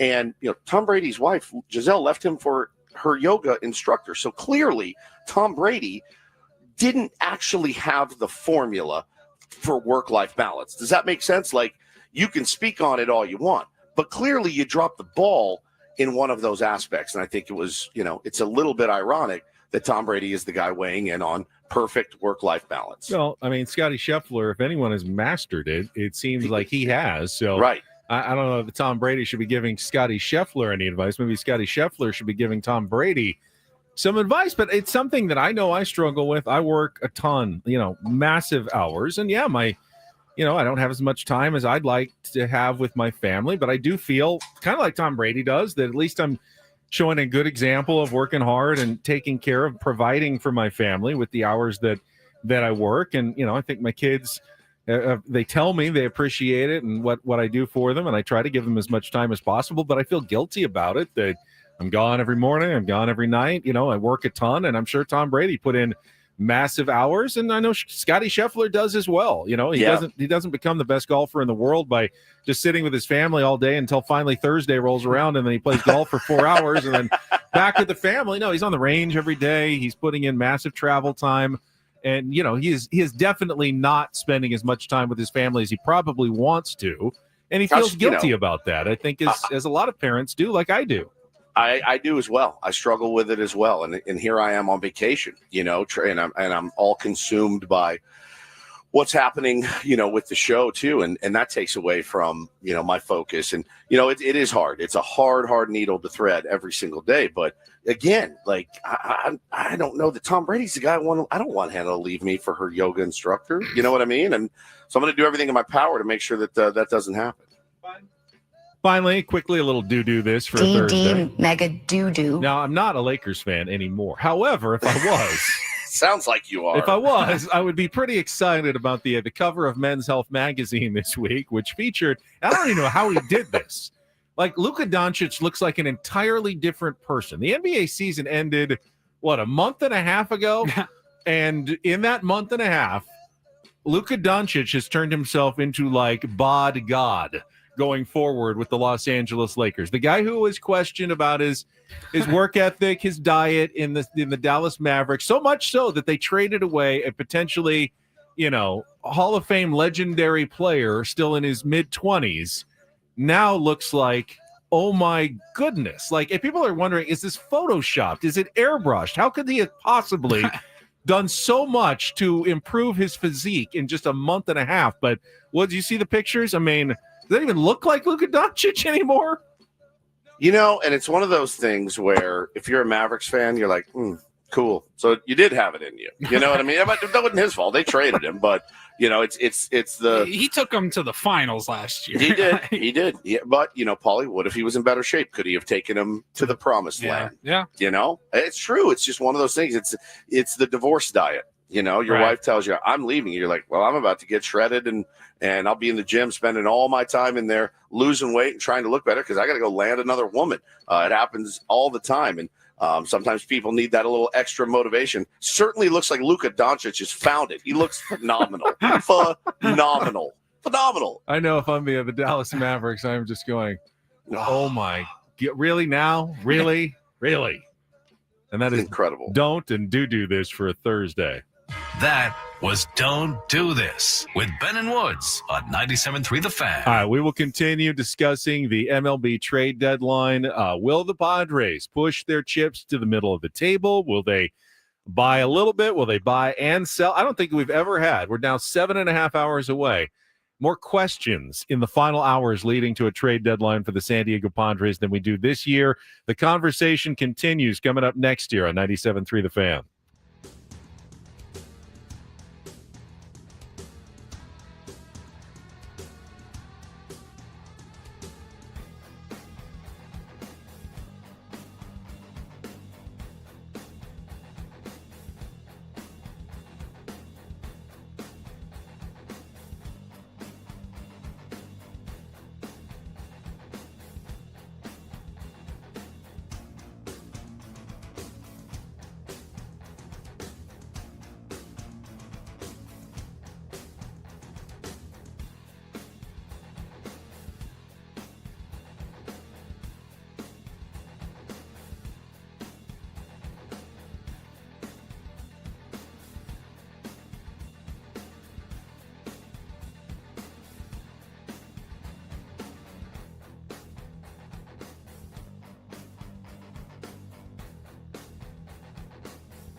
Hey players, things are about to get real here in San Diego.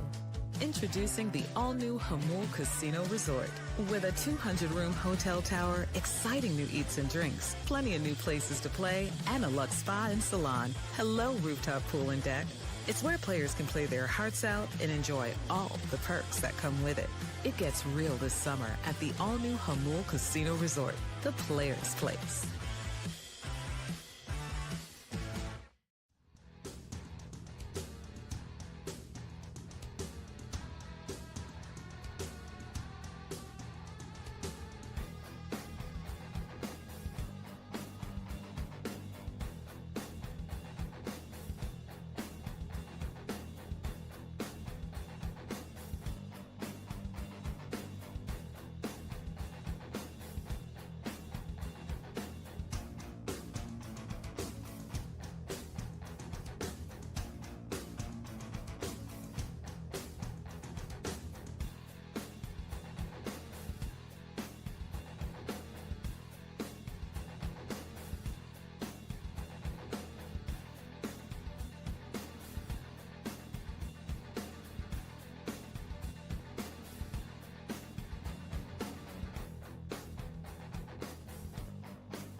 Just constantly refreshing Twitter, X, and looking for emails and texts from Adam, who is also monitoring and will continue to be monitoring through the roundtable today. We had a whole discussion about how we're going to work this during our roundtable this morning, because we're obviously sitting out in the sound space and we don't have quite access to our computers and phones the way we do in the studio. So if there is breaking news, how is it going to work? And basically it's going to be up to Adam. Like, we're setting up a screen in which he can project like tweets in real time that I'll be able to read and you guys will be able to read, and we can react to if anything does happen between the 10 and 11 a.m. hour this morning involving the San Diego Padres and the trade deadline. But it could get a little complicated, and of course we are relying on Adam to have the discretion to send the proper tweets, and nothing that is no fake tweets or anything. We're not going to have the ability to check and make sure that this is actually Jeff Passan and not Joff Pussin making a tweet. So it makes me very nervous. I did see yesterday Adam tweeted from the fan account, "You Darvish with 7 scoreless innings, Padres lead 4-1." No, hard to give up a run. 7 scoreless when you throw 7 scoreless. Now, Jesse always says you see weird things in baseball. Happens all the time. He'll go to a game and see things he's never seen. I would bet that he's never seen a pitcher throw 7 scoreless innings and be in the lead 4-1 in the middle of the 7th inning. So I do worry about maybe the attention to detail a little bit today. So please be a little. I do remember the days of Eric Hosmer starting at shortstop for the San Diego Padres from 97.3, the fan account. It does make me a little bit nervous that you're going to get duped. But I'll tell you, conversely, it's the only way to do it, because you can't have 5 guys sitting there staring at their phones on the round table. Well, now Adam's done something even worse because he's thrown his hardest working employee under the bus in our chat going, that was Sam Levitt, who sent that tweet out, not Adam Klug. That's good. That's Adam, just good leadership. You're supposed that's to really good leadership. That's protect, one you got to wear it. You're supposed to protect Sam Levitt and say, I need to be better, even though it wasn't you. That's the true mark of someone. And it's one of the hardest things to do. Is accept blame and responsibility for something that you know wasn't your fault. Correct. I do it all the time in my marriage. At least that's my perception. That you know what? Fine, I'll just wear it if it makes this all go away. No problem. No problem whatsoever. So Adam has just thrown Samuel Levitt under the bus live on the radio. So that's not great either. So sorry, Sammy. We just you have to have a really, really strong attention to detail on trade deadline day, especially because there's so many people out there that want to get you. They want you to retweet it. They want you to say it on the air. They get a big kick out of it. It's happened to every single one of us. It is it's a nerve-wracking day for the radio station, nerve-wracking day for Padres fans out there. All right, Adam just passed along another tweet here. This one from Francis Romero. Again, Luis Robert continues to draw interest on the market. Per sources, the White Sox are seeking an MLB guy and 2 prospects in return for the Cuban outfielder, per industry sources.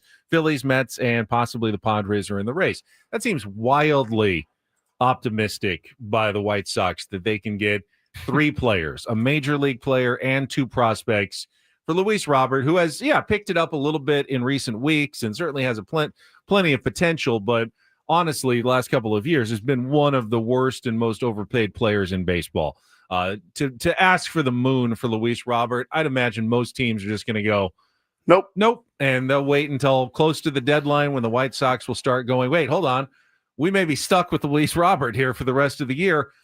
Go ahead and lower the asking price quite a bit in the last hour. And I wonder if perhaps AJ Preller, who, again, one of the only 4 GMs who has not made a trade yet at this deadline, is playing that game this year. That at some point, there are still a lot of players out there. I mean, the Baltimore Orioles have a ton of players. Now the Cardinals and the Giants are selling. We've seen the Guardians are selling. The A's could be selling some players. At some point, the merry-go-round stops spinning and the clock starts ticking toward 3 o'clock Pacific. And all these teams that thought, man, we are in the catbird seat, we can sell and get a huge, huge deal here, are running out of time. There's 30 minutes left and going, anyone calling you right now? No, well, I'm still on the phone. Here's what I'm offering. It's not what you wanted, but take it or leave it, because you can always keep your guy and, he's a free agent at the end of the year and get nothing for him, or you can get what I'm offering right now. Is AJ playing the old game of chicken in order to try to lower some of the asking prices that he's hearing as we approach the trade deadline? Well, I think with a guy like Luis Robert Jr., I think you have to. I mean, you want a major league player? Trenton Brooks is a major league player. You can have him, and maybe you guys can get something out of him. But, yeah, dude, I look at this and I'm like, you're in absolutely no position whatsoever if you were the Chicago White Sox for a guy with an OPS of 653, an OPS plus of 82, an OBP of 300, a 203 batting average. Yeah, man, I'm sorry. You're not getting 2, good prospects and a big league ready player, in my opinion, from me. If I'm the GM of the San Diego Padres today, that's not happening. He's not even a one-war player right now. Is there potential? Yes, absolutely there's potential. But he gets hurt a lot.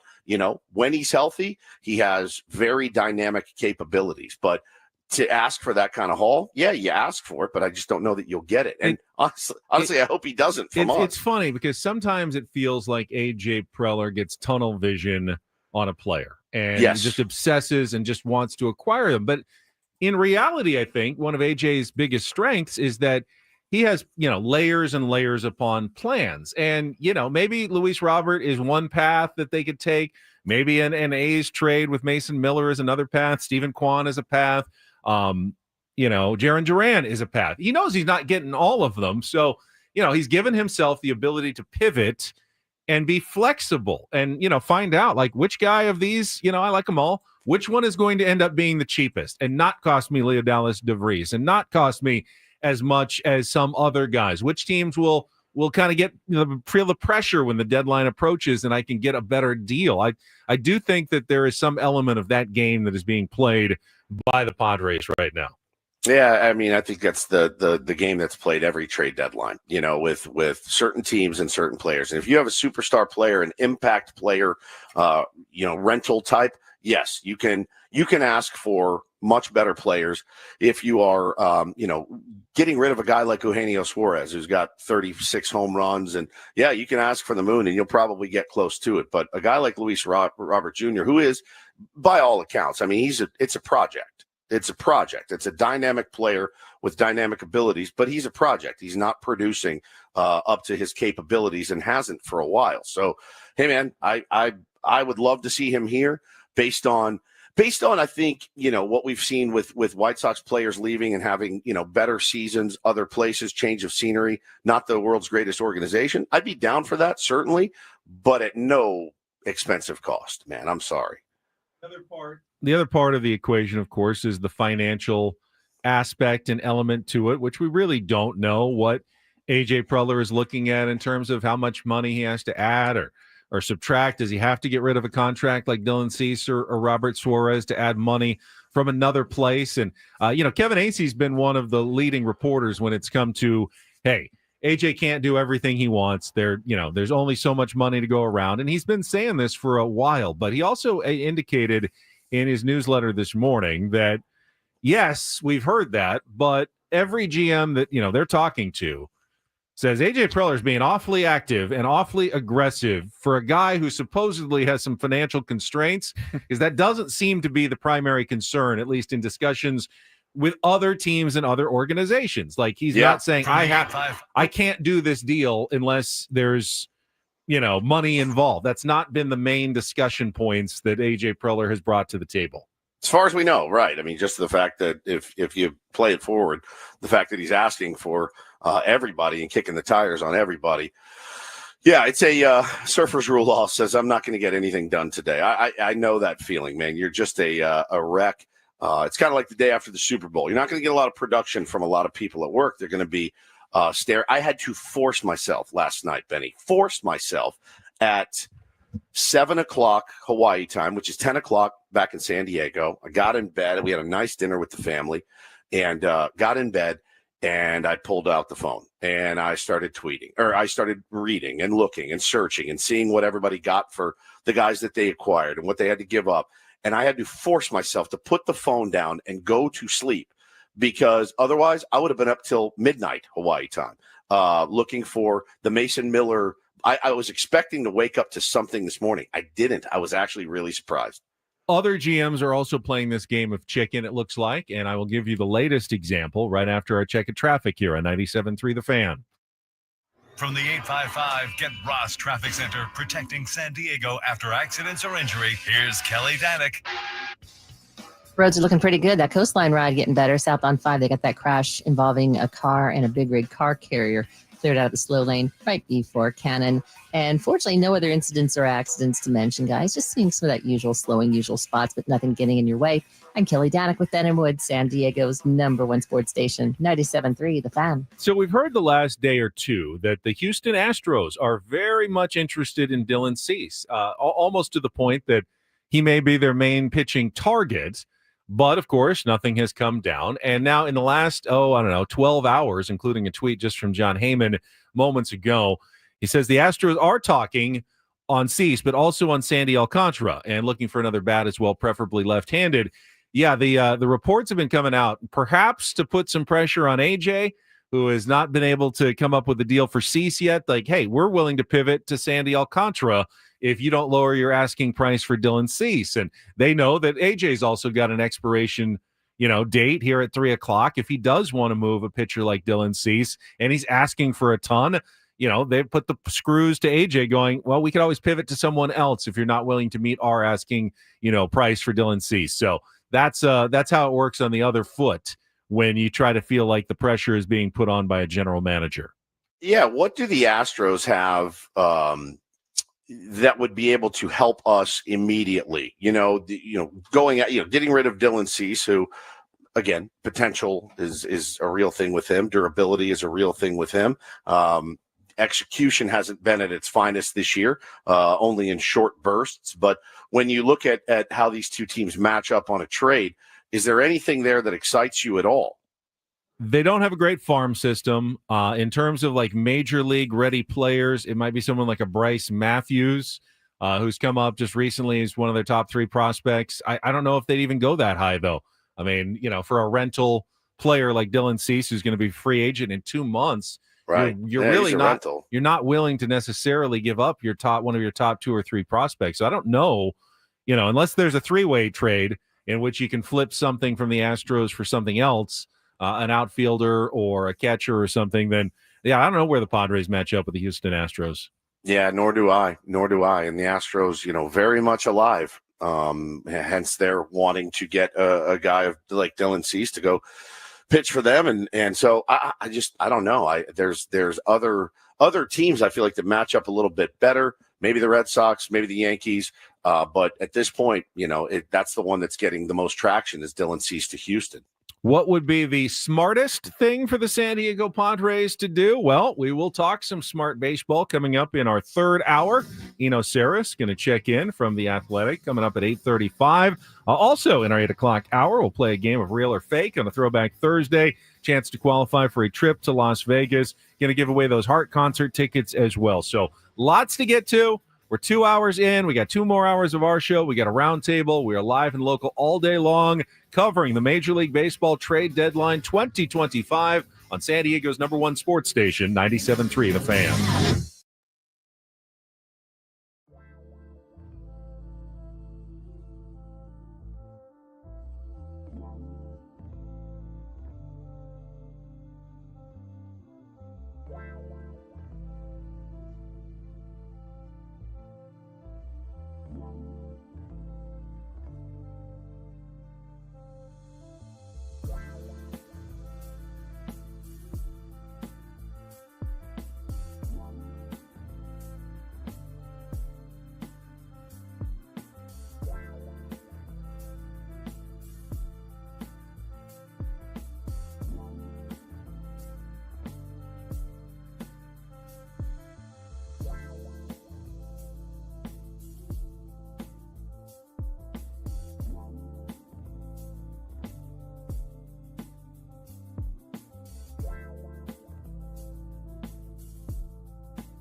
Oh my gosh! Okay, yep. Okay. We got a passing bomb moments ago. Breaking. The San Diego Padres. Are acquiring closer Mason Miller and starter J.P. Sears from the A's. Sources tell ESPN. Oh my! No word yet on who what is the return is being sent to the A's in exchange for one of the most dominant relief pitchers in the game, with 4 years of control. Oh my God! J.P. Sears. You're going to have to look up a little bit on the stats of J.P. Sears. Certainly, he's a lefty. Certainly would make you think that it's more likely now than ever that Dylan Cease is going to be traded here if they are adding a starting pitcher. He is a left-handed pitcher, 7.9, 4.95 ERA, 1.27 WHIP, which is not that bad. So we've got our first big trade, but we will not know yet what the Padres are giving up. Did they have to dip into Leodalis Vries to do it? Wait and find out. Here we go. It is. Here we go. It has started. Oh man. Mason Miller, welcome to San Diego. Let's go. All right, at least for the moment, we have a fifth horseman in the Padres bullpen. Yes, the four horsemen are now a fivesome, which is, and Robert Suarez could still be traded here in the next few hours. But the Padres, saw what the Dodgers did last year, using their bullpen essentially to pitch their way to a No. What? We gave up DeVries. They gave up Vries. What? Yep, they are. Leodalis DeVries, according to Jeff Passan, the number 3 prospect in all of baseball, along with 3 pitchers as well in exchange. So Padres are going all in here at the trade deadline. Oh my God! All right, let's. Ben, do you have your copium bong? Because I need to. You need a little hit. Yeah, I need a little hit off of your loose loose copium. All right. Well, here's your copium is prospects or just prospects until they prove otherwise, but he was a very, very highly thought of prospect from the San Diego Padres perspective. I don't know who the other 3 pitchers are that are going as well, so just Leo wasn't enough to get that done. Good Lord. I would suspect that the Padres will very strongly look into converting Mason Miller back into a starting pitcher during the offseason, which would make him possibly an excellent replacement for Dylan Cease and or Michael King, with Joe Musgrove coming back. The shaping of a rotation that includes Pivetta, Musgrove, Miller, Darvish going forward. But again, we don't know who the other pitchers are yet in the deal as well. But major Jeff Passan news. He's the only one who had it here very quickly here. But Mason Miller, no doubt that he's a phenomenal arm. That is a bomb. Our buddy Chris Chadwick, 50 minutes ago, tweeted this. Seeing the returns for relief pitching this deadline, what Preller should do, make someone overpay for Suarez. What Preller will do, overpay for Mason Miller. Again, we don't know that it's an overpay yet, but holy cow, you got the number 3 prospect in baseball. You're pretty stoked if you are the Oakland A's, the A's. They're not allowed to call them Oakland anymore. If you're the A's this morning, you're pretty excited you got the number 3 prospect in baseball for Mason Miller, who, again, you had plenty of years of control, probably looked at it as an unnecessary luxury to have an elite closer. And I don't know that the plans to move, put him as a starter was in their plans. It might have been, but this is one of those, man.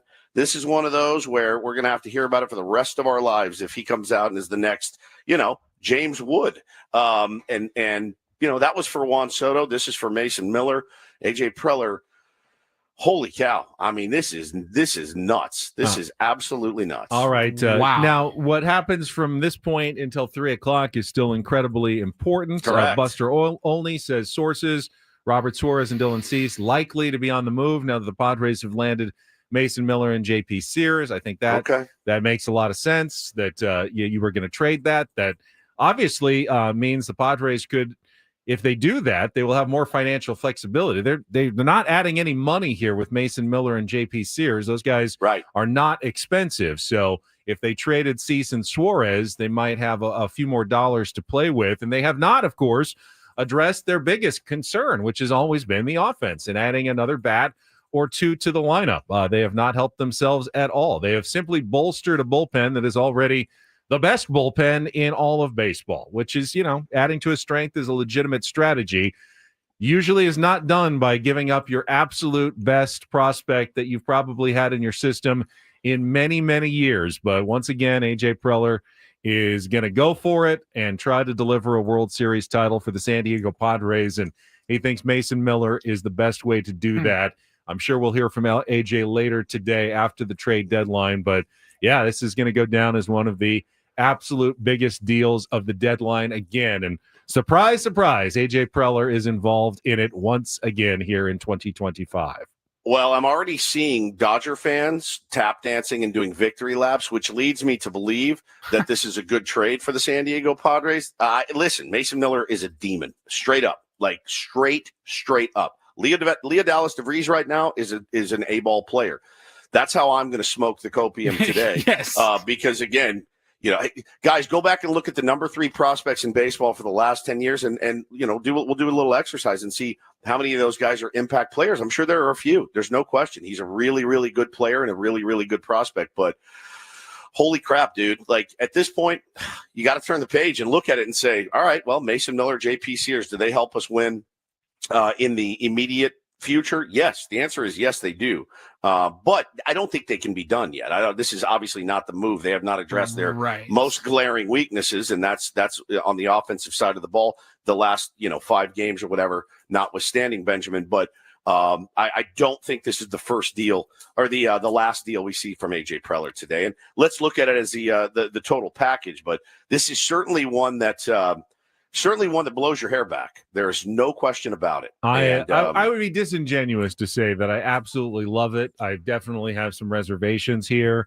If you were going to give up Leo DeVries, could you not have gotten a Tyler Soderstrom or a Langoliers? I mean, JP Sears is not anyone, in my mind that, seems like a giant difference maker. He's a back of the rotation kind of guy who's, going to eat some innings once you do trade Dylan Cease, which seems like it's almost a foregone conclusion at this point. Wow. Are the Padres better if at this moment, assuming they trade Cease and Suarez, are they better than they were yesterday? I don't know. I don't know that they are, but they've given up their top prospect, and I don't know how much better that they have gotten since yesterday. With moves still to be made, obviously. Well, again, Nick says Sears is as mid as it gets. Look where he pitches. Right, look who he pitches for. Is there something in him that Eno Sarris will know more about JP Sears and maybe the underlying things that we need to look for. He is a left-hander, that's sexy to me, no question. But wow, man, I really don't know what to say. I mean, I am really, really surprised. This is a classic all-in. This is a classic all-in. Little reaction here from Cespedes Family Barbecue. Leo DeVries, who's one of the highest-rated prospects traded at the deadline in a while. Mason Miller rules, but he's a reliever. Love this for Sacktown, Yolo County, Vegas, who just got a potential star. So initial reaction leaning toward the Athletics in terms of who won this trade. And we still don't know who else is potentially going to the Sacramento A's in the deal. That's what I was just going to say. There's 3 other pitchers. I mean, is it Braden Nett? Is it Boston Bateman? Cash Mayfield. I mean, who are these guys? Are they top pitchers? Are they just throw in minor league guys as well? Is it any bullpen guys from the Padres bullpen right now that they are giving up? We don't know if they're necessarily major or minor league players as well. We just heard that 3 pitchers are also included in the deal. Seems like a giant price tag for Mason Miller.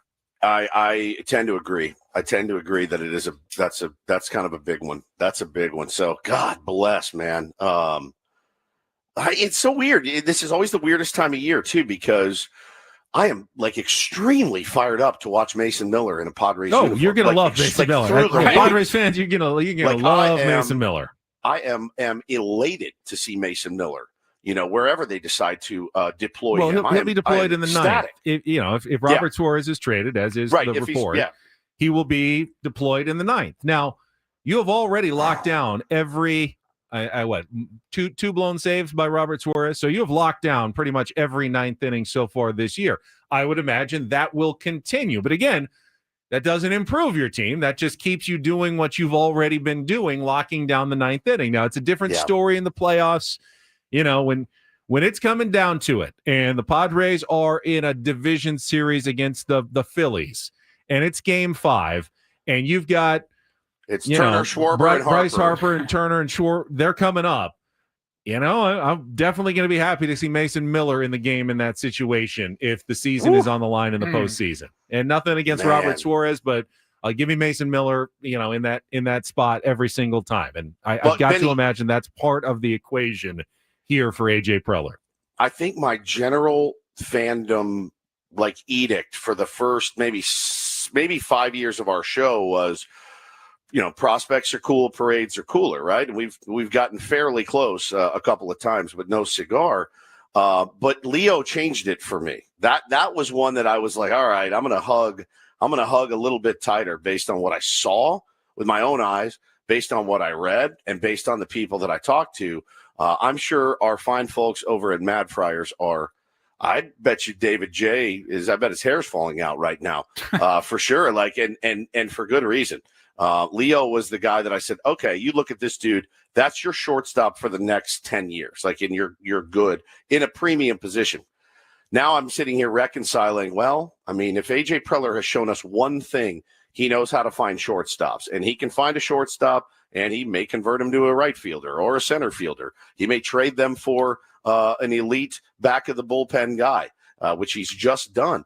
I know this one had to sting. I know it does. Is there anything in you guys' brain that says maybe he's not as high on Leodalis Vries as everybody else is? I mean, that's always a potential possibility.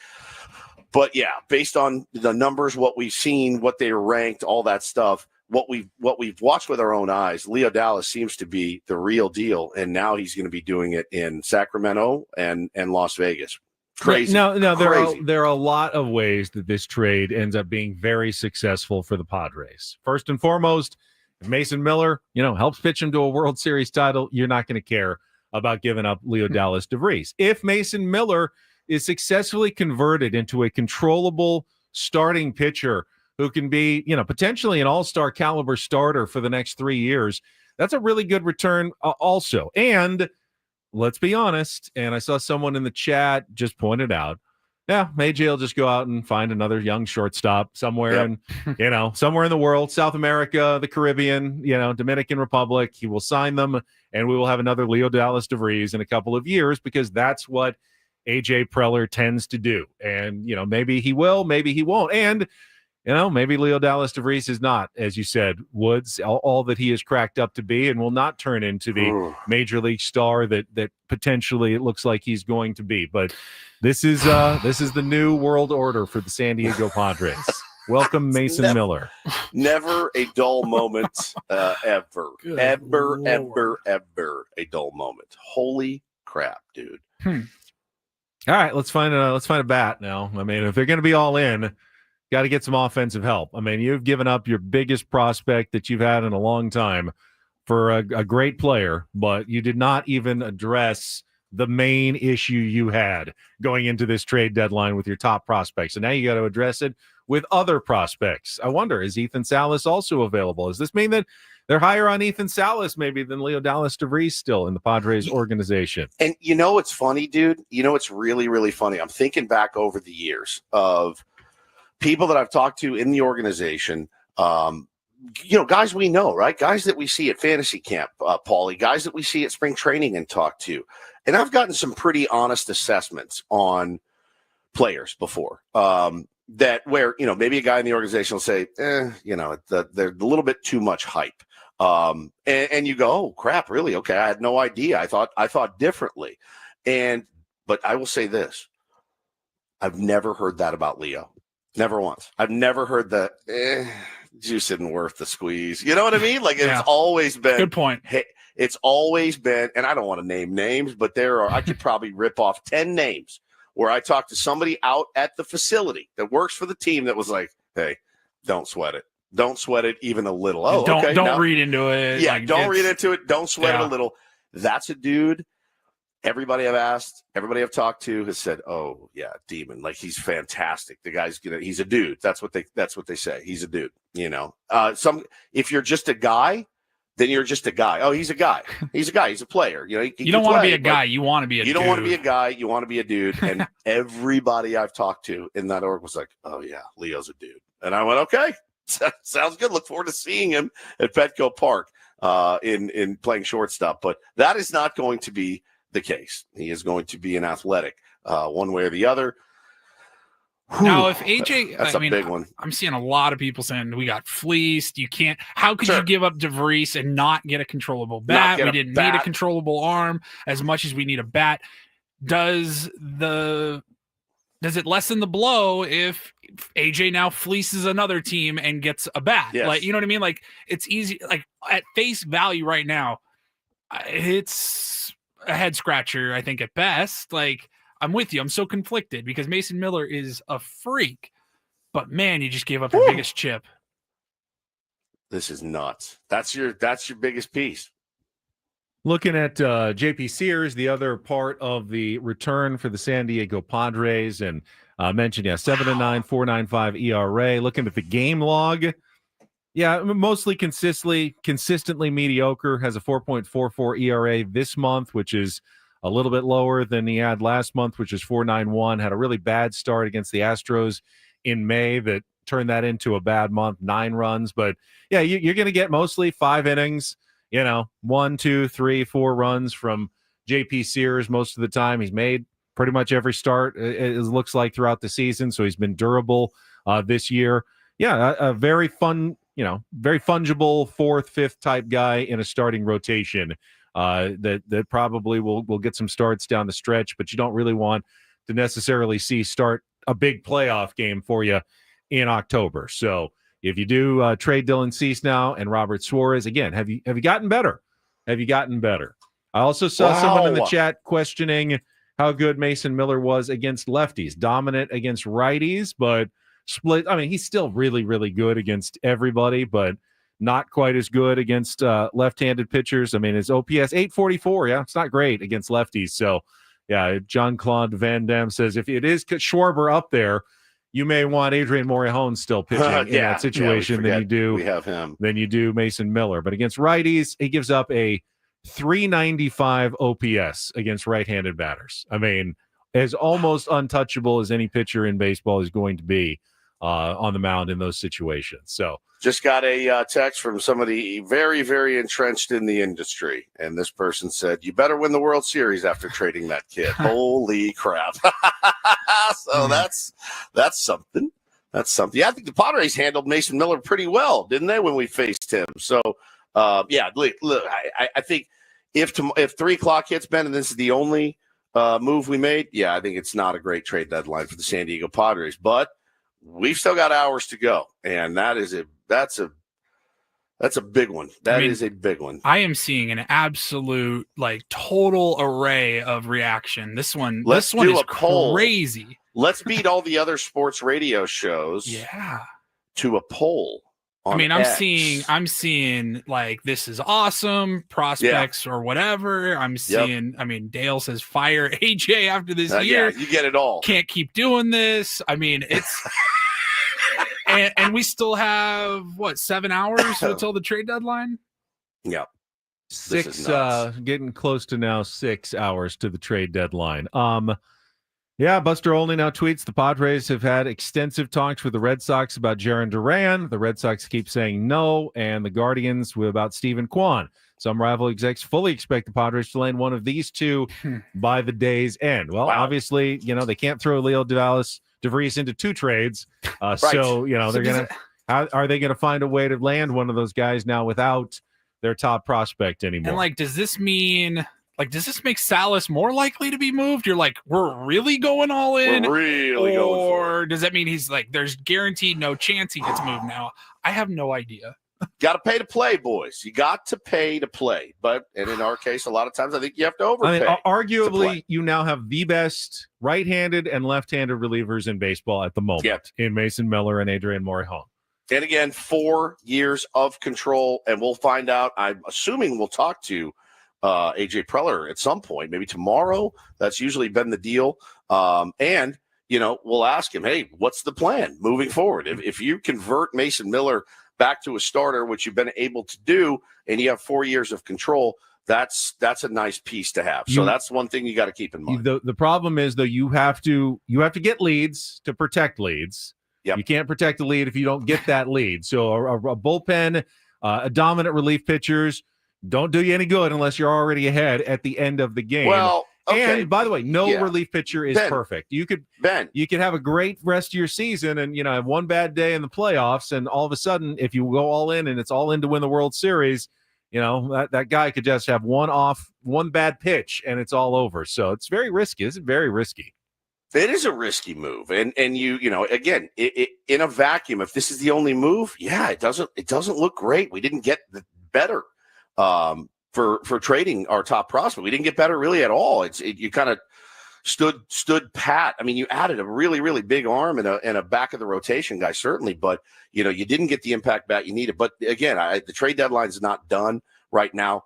I wonder if you look at it like last year and what the Dodgers did with 2 starting pitchers and 7 elite demons in the bullpen deployed properly. That was their formula to win a World Series. But yeah, you're saying we have to score runs. We're right. I mean, we still have really good players in the top of our lineup, but there are moves that have to be made today. So I think, we'll see how the thing shakes out for the rest of the day, but holy cow, this is a huge, huge deal. All right, I've lost track of the clock. We just kept talking for about 24 minutes there. We're all screwed. We're not doing take on Woods a little next. time out. Yeah, we're going to skip Real or Fake, take on Woods, which is fine. We'll continue the discussion of the Padres trade. We'll continue to try to figure out what the rest of the deal looks like. Who are the minor league pitchers involved? Do not go anywhere. I know you're not Padres fans. Trade deadline day is here, and AJ Preller is once again a madman on deadline day. Morning, straight up on San Diego's #1 sports station, 97.3 The Fan. Hey, this is a good time as any to tell you about trustandwill.com. I mean, you know what? Life is short. Things happen. Wild things happen, and you need to be prepared for it and get your family taken care of by setting up your estate documents easily and online with very little expense and hassle at trustandwill.com. No lawyer's office involved. You simply answer a short series of questions, and after about 20-25 minutes, you will have real estate documents, a will or a trust even, that can put your assets into something that makes them available to your family immediately after you're gone, thanks to trustandwill.com. Woods? No question. I damn near had a heart attack when that tweet came out. So got to make sure that you've got your Trust and Will all set up. Go to trustandwill.com. Takes about 25-30 minutes to get it all done. When you check out, use the code FAN, F-A-N. You're going to get 20% off of the entire package, and they're going to send you your estate documents for free. Throw them in the desk. Let your significant other know, hey, this is where it is in case something happens, and then you move on and you forget about it. You live the rest of your life. Now, we've got the rest of the return for the A's. And it's a lot. It's a lot. Yeah. We'll let you know coming up next year on 97.3 The Fan.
Hey players, things are about to get real here in San Diego. Introducing the all-new Jamul Casino Resort.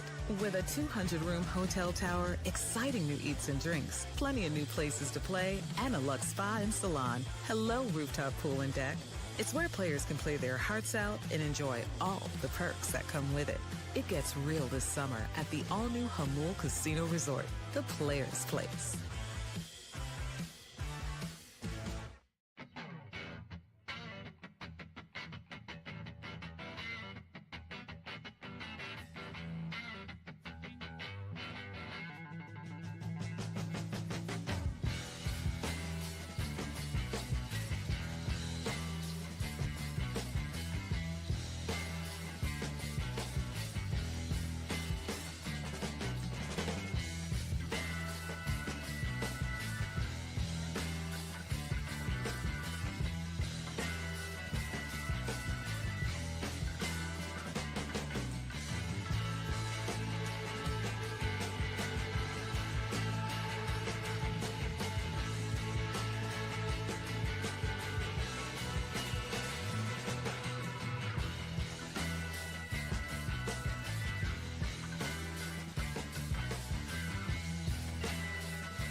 Padres fans, get ready to hear this song at Petco Park the rest of the season.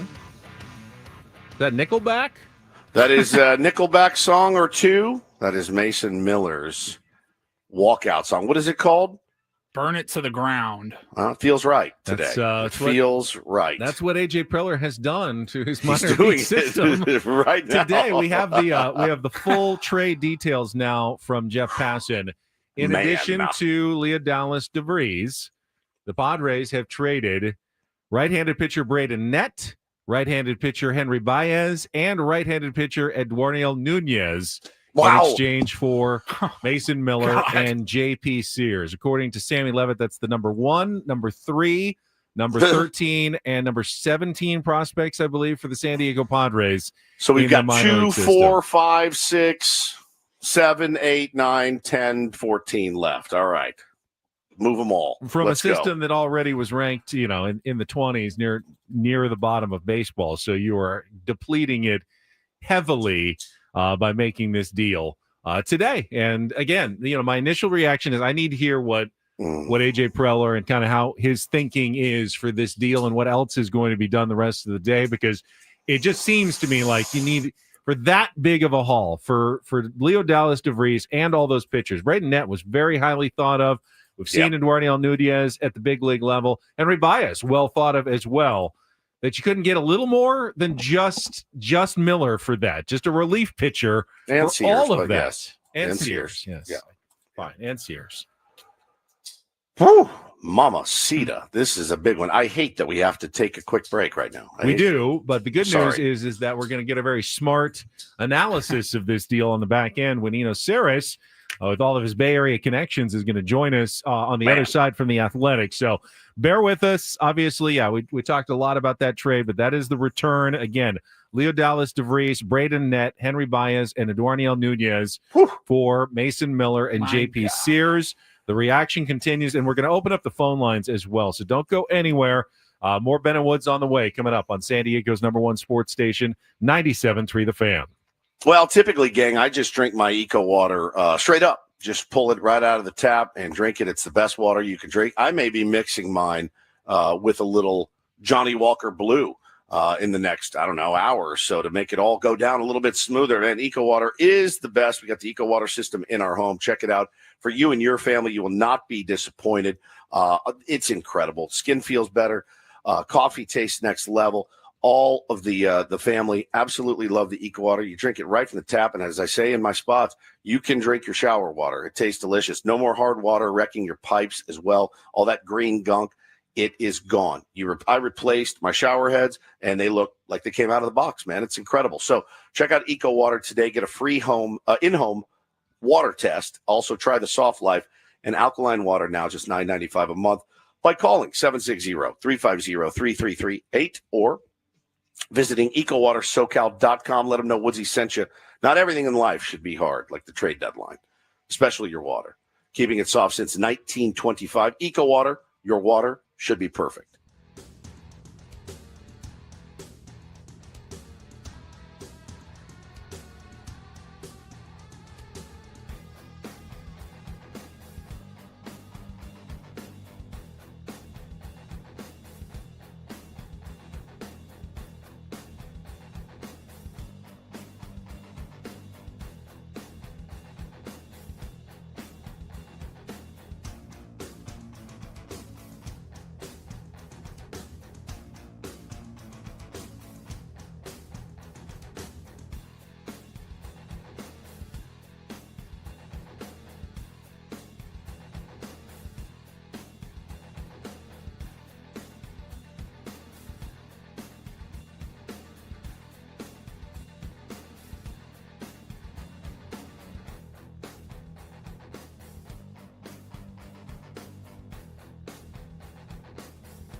Hey players, things are about to get real here in San Diego. Introducing the all-new Hamul Casino Resort.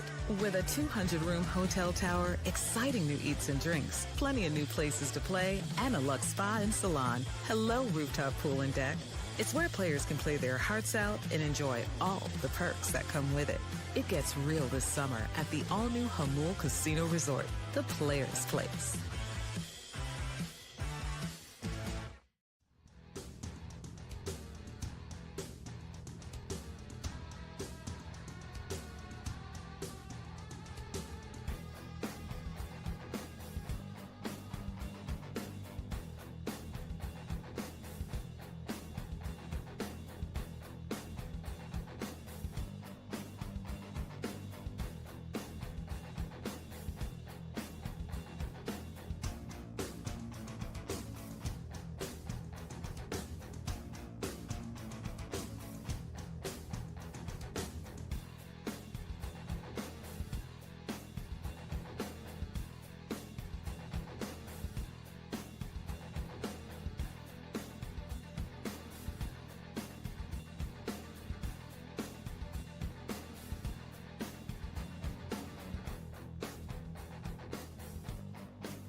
Somehow this just keeps getting wilder. A reminder that all of our 97.3 The Fan coverage of the MLB trade deadline is brought to you by Palomar Health, champions of healthcare, champions for you. Now, this is Bob Nightingale, but I will read it just because it's crazy. Bob says the Padres have no plans to trade closer Robert Suarez, giving them the best bullpen in baseball. They may also keep starter Dylan Cease, after all, with J.P. Sears giving them plenty of depth. Once again, the Padres are all in. AJ Preller's a maniac. He is an absolute maniac. Jesus. Unbelievable. Yeah. Unbelievable. You know what? And we're going to talk to Eno. He's standing by. I may not have given JP Sears enough credit. 2.5 WAR pitcher the last couple of seasons. He's got 3 more years of control, just going into his first ARB year next year. So they've added a durable starter for the rotation for the future. Don't know how much he helps like right now in a pennant push, but they will need pitching going forward, certainly, and Sears could fit that bill. We'll get Eno's reaction right after this check of traffic on 97.3 The Fan. From the 855 Get Ross Traffic Center, protecting San Diego after accidents or injury, here's Kelly Danick. Got a motorcycle accident northbound at 5 before the Coronado Bridge. Got the left lane blocked. Now up ahead before Genesee, another crash. This one's got the right lane blocked. And traveling on southbound 805 right before Sweetwater. Collision being cleared out of the 2 left lanes. In the North County, westbound 78 at Vista Way, collision blocking lanes. I'm Kelly Danick with Ben and Wood, San Diego's #1 sports station, 97.3 The Fan. It's time for the super polished, yet to be named Smart Baseball Weekly segment with Eno Sarris, son of a bitch. Brought to you by 7 Mile Casino, just 7 minutes from the ballpark, by the bay in Chula Vista. Here's Eno Sarris with Ben and Woods on 97.3 The Fan. All right, we're all kind of stunned here, Eno. So I'm glad you're coming on because you can give us your perspective of what the Padres pulled off this morning in adding Mason Miller. I mean, what did you think when you saw the deal? I mean, AJ Preller, you just gotta laugh, man. It's crazy. And yeah, it's something to wake up to this morning. There are things I like about it for sure. You know, this is a team that is locked into the present, and you know how long do they have to wait around for Vries to make it to the major leagues? And that's a winding pathway. And he himself, I know he's rated really highly on some rankings. Baseball America has him in the top 5. T-Law has him at 13. And there are some questions. He hits really well at home, but not on the road. He's had like 2 good months this year and 2 really terrible months. Doesn't really run that well. There's some questions about if he stays at shortstop. So it's not like the number 1 prospect in baseball. Here's my big surprise, though. Even though I like Sears, I think he's an above-average pitcher, and fits into any 5 in the big leagues. And he's cheap, so he's for now and for later. What I don't get about it is I just figured that Leo would go for a hitter. I think the hitter is kind of the bigger need right now. And I know you can make a strength stronger, and it's a great bullpen right now. And he's not done yet. So if he does hold on to Cease and he does hold on to Suarez, I think the missing ingredient here is, getting a Ryan O'Hearn or getting a one more hitter, because this lineup does need another hitter. No question. Eno Sarris joins us here on Ben and Woods this morning. And, look, it happens in every trade. You saw it yesterday. Oh, the Mets got fleeced for this, for Ryan Helsley. The Padres got fleeced. This one actually, looking at it and texting with some people that are, cover the minor leaguers, this one does feel a little bit like a fleece for now. But it is the biggest prospect that's been traded at the trade deadline in like 7 years. Holy cow. I mean, and in again, fact, in the last 4 years, we haven't traded, we've traded maybe one single top 100 prospect. Whew, man, it's pretty nuts. But big change. We all have seen Mason Miller. We know what he's capable of. Truth to the rumors and we'll have to ask, what the Padres plan to do, but he came up as a starter. Would you imagine that's the solution for Mason Miller, 4 years of control? You get him into the rotation next year. I mean, it's a possibility. Just seeing that the Athletics, who needed a starter more than they needed a reliever at that point in their rebuild process, giving up on it doesn't give me a lot of hope that that's what's going to happen.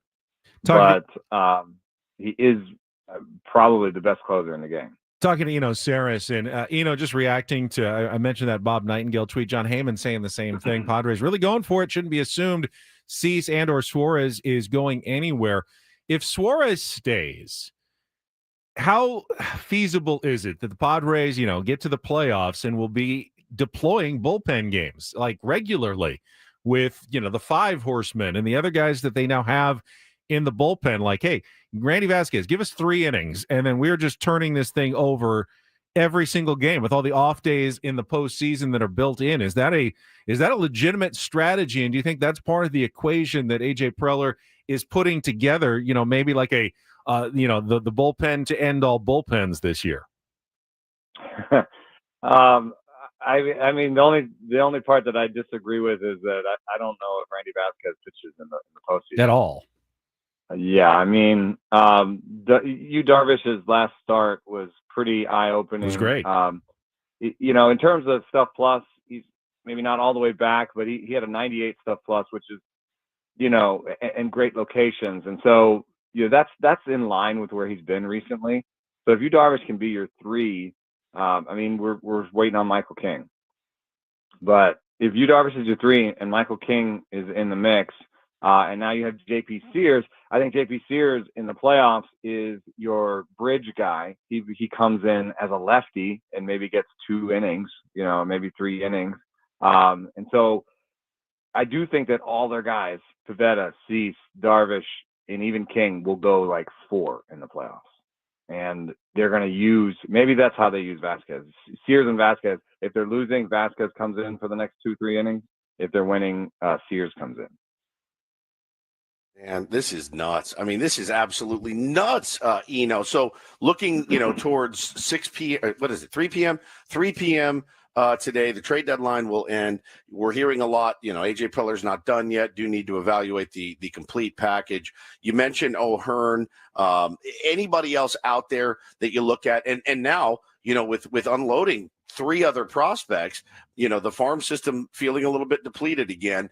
who is available. If it's not Cease and Suarez, who is available that can go out or what other bat is out there that the Padres should go out and look at? Yeah, I think it has to be a rental. I know that people are really excited about, like a Jaron Duran or, even I think Taylor Ward would be a good addition to this team. The Angels have been doing a kind of a soft buying situation, and they'd have to have a pretty nice package, I think, right now to get rid of Taylor Ward. So I think they're just looking in the rentals. And when it comes to rentals, it's Ryan O'Hearn, maybe Ramon Laureano, they have one more year of control, but because of his spotty history, maybe he wouldn't cost that much. Harrison Bader is a rental. It's not as exciting, the rental list. But there are some ways they can get better. I don't think Luis Robert is what he used to be, and I don't think that he really still has that upside of being like a 30-30 center fielder. But that's kind of a fun little swing there.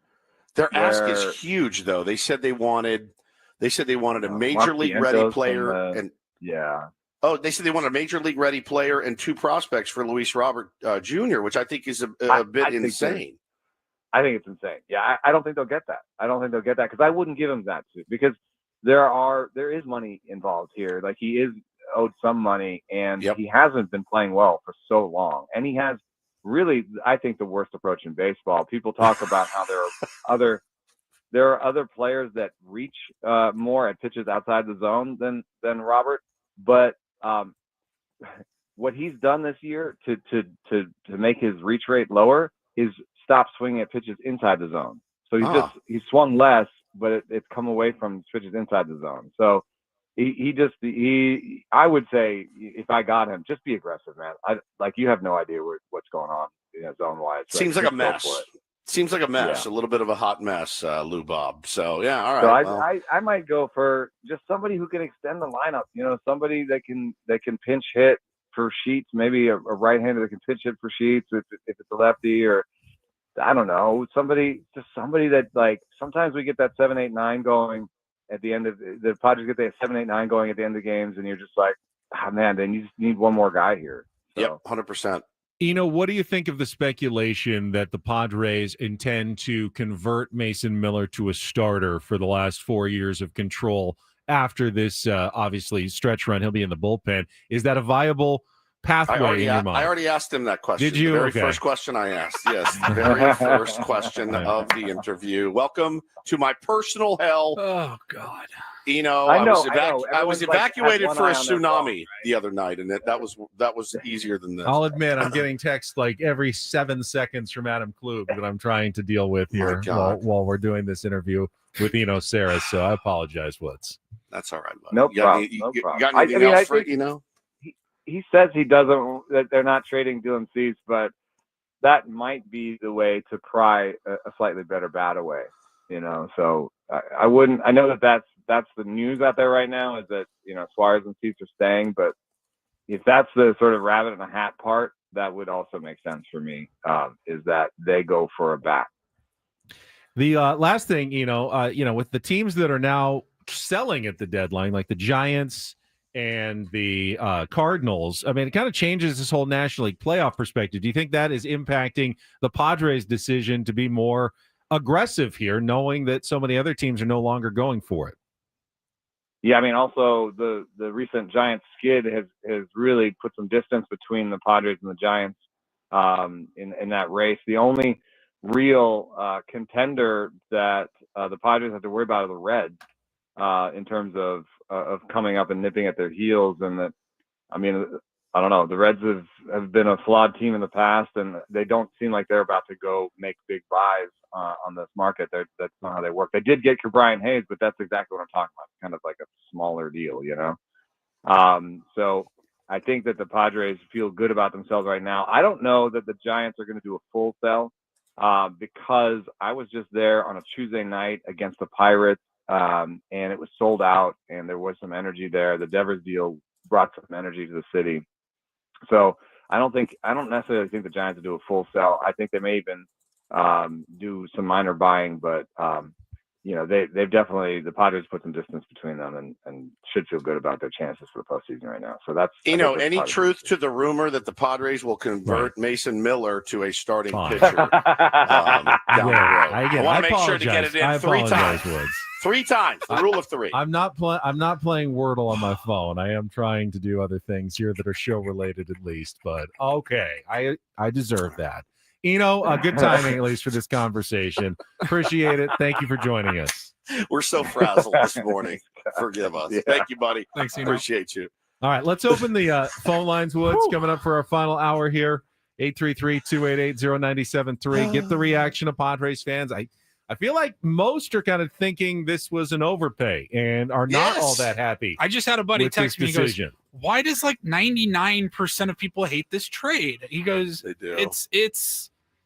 It's polarizing for sure. I can't say that I hate it, and I can't say that I love it. I thought we were past the prospect hugging phase of Padres baseball, but there's certainly a lot of future thinking Padres fans out there. What do you think? We'll find out next here on 97.3 The Fan.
All right, continuing to break down the trade, which is, again, still a head-scratcher. Woodsy has been pacing around his Kauaian vacation home for the last kind of giving me anxiety hour. watching him, like, back and forth. Well, so listen, I am the setup here is nice. I'm at a desk. You can see the sun rising over my left shoulder. But the chair that I have in here is not ergonomic. It does feel like the Corona Cave days. And those chairs weren't comfortable, but we did the best we could.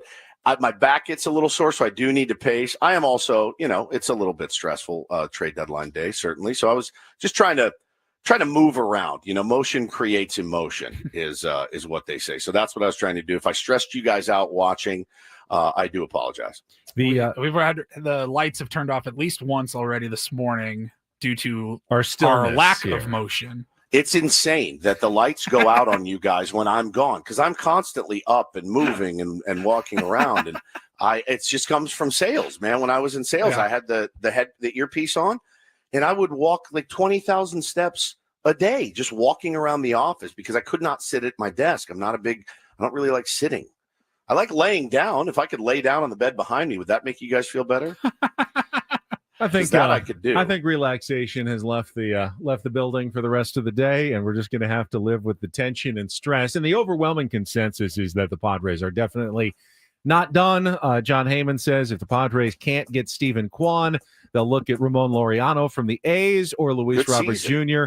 to fill. Laureano's on the Orioles now. I'm sorry, the Orioles, yes, or Luis Robert Jr. to fill their their outfield need. However, Dennis Lin again reports that the Guardians were asking for Leo Vries as part of the package to get Stephen Kwan. It's the old, you can ask for him all you want. Now I don't even have him. So figure out another thing that you want for Stephen Kwan, or the Padres do have to move on to something else. But we've got full phone lines, Woods, if you're interested in hearing from what some Padres fans have to say this morning. 833-288-0973. I mean, just get a little sampling of reaction. Was this your idea? Is this your Ben Higgins idea? This is an Adam Klug idea. I mean, this is what program directors do. They want the fans to have an opportunity to sound off. Let's go to Patrick Coronado. Patrick, good morning. Reacting to the Mason Miller trade for Leodalis to Vries. Hey, good morning, guys. I'm not in Coronado. I'm actually in Oxford, Mississippi, and I have to say down here, all these people are a lot of Braves fans and Cardinals fans down here and Reds fans, and all I hear is "Go Pods" when I'm wearing like Padres stuff out here. I'm very excited about this trade. You like it? Okay. How come? Well, who knows when DeVries is going to get here? Yeah. How many years away? We got Manny in his prime. Bogarts is playing good. Vries, we got Vries this year. Let's go for it. All right. I'm in. There is definitely the argument that right now, Manny is playing about as good as Manny has ever played. Xander Bogaerts may be playing as well as he's going to play in a Padres uniform. Fernando Tatis Jr. is absolutely in his prime at 26 years old. Luis Arraez is red hot. He's on a 12-game hitting streak. When would you go for it? If not now, when would you go for it if you're the San Diego Padres? There's certainly plenty of reasons to push your chips into the middle of the table now. And the teams that you thought were going to be unbeatable, like the Dodgers, they've absolutely been beatable this year. There's no super team out there that has really run away with things. So, there's a lot of arguments out there, Woods, that this is the perfect year to say we're going for it. But, of course, they also did that the last 2 years. I'm a fan of going for it per se. I am. I love to go for it. This is exciting stuff. It's also mind bending stuff when you I think obviously Leo, in my mind, I'm excited to watch Mason Miller pitch. There is no doubt about it. I am really excited to have him on this squad. That cost, though, Ben, I just thought would have netted a little bit more, and I think maybe you could have squeezed somebody else that you might, need, as we mentioned, 100 times, Shea Langelier or something like that, something else that you could have. What about even an A's prospect for that you could have flipped for somebody else? So it just does seem to be a lot for a guy that doesn't massively improve your team like we hoped, an impact bat would. But again, as in everything in life, you got to see how it plays out. It doesn't make for good sports radio. It doesn't make for good tweeting or blue skying. It doesn't at all. Saying, well, let's just wait and see. We can't come on the air every day and go, well, we'll talk to you in 3 or 4 years. But man, I feel like the A's farm system got a hell of a lot better today. And I feel like the Padres major league team got a little better today. Is it possible that, another team was also close to acquiring Mason Miller? Maybe one that needed a strong reliever at the back of their bullpen, has been dealing with injuries. And A.J. Preller felt like, I need to do whatever I can to prevent Mason Miller from going to that said team as well. And if that requires overpaying a bit, I can justify that because that's the team that I was thinking of as well, that probably absolutely had the capital to try to put together a similar type deal if they were willing to, Zaire Hope or, throw in their top prospects as well to overpay to get Mason Miller. Does it, if they did prevent the Dodgers from doing that, is that part of the equation here as well? Potentially, very much. That's very, very. That's likely, as well. So I don't know, man. Here's what I do know. I'm confident that within the next year we will have a shortstop prospect that we are all very excited about. I will go on record as saying in the next year we'll have another shortstop prospect that we really, really like and, could be a potential piece for the big league team in 4 to 5 years, just like Leo was potentially going to be a big piece for this team in 2 to 3 years. So I don't really worry about his scouting. I don't really worry about, him scouring the ends of the earth for the best players. I don't. He has always been willing to deal. I just thought maybe the return was a little bit lighter than I would have imagined it would be for the number 3. And in Eno's case, he said 3. Somebody has him as 13 as well. That's that. I thought it would have been a little bit bigger. All right, first caller liked the deal. Let's see what some other listeners have to say. 833-288-0973. Joaquin, you're next up here with Ben and Woods on 97.3 The Fan.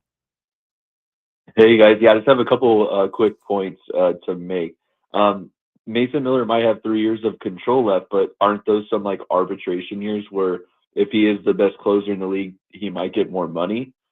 He will get more expensive, but nothing like, and he's got 4 years of control, 2026, 27, 28, and 29.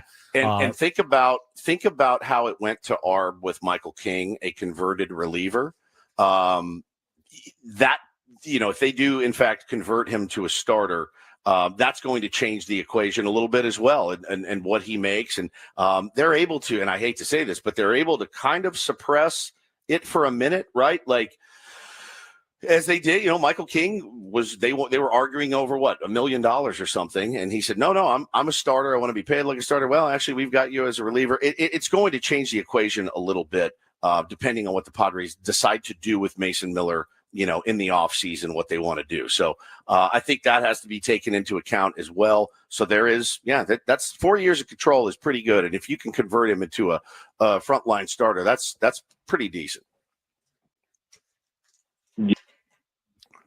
Joaquin, appreciate the phone call. I think he had other points to make, but that's fine. Sorry. Is there a possibility, Woods, if Mason Miller is truly that valuable with 4 years of control left, that the Padres could still make another move at some point? Not now, but in the offseason. Is Mason Miller here with this team for the next 4 years, or is he a trade chip potentially to help build, find bats or other things that you need in the future from another organization? I mean, how can we sit in here and say, is it a possibility? I think with this squad, I think anything's a possibility. Nothing surprises me anymore. I was a little surprised this morning, but now that I've thought about it, I think, no, I'm not surprised at all.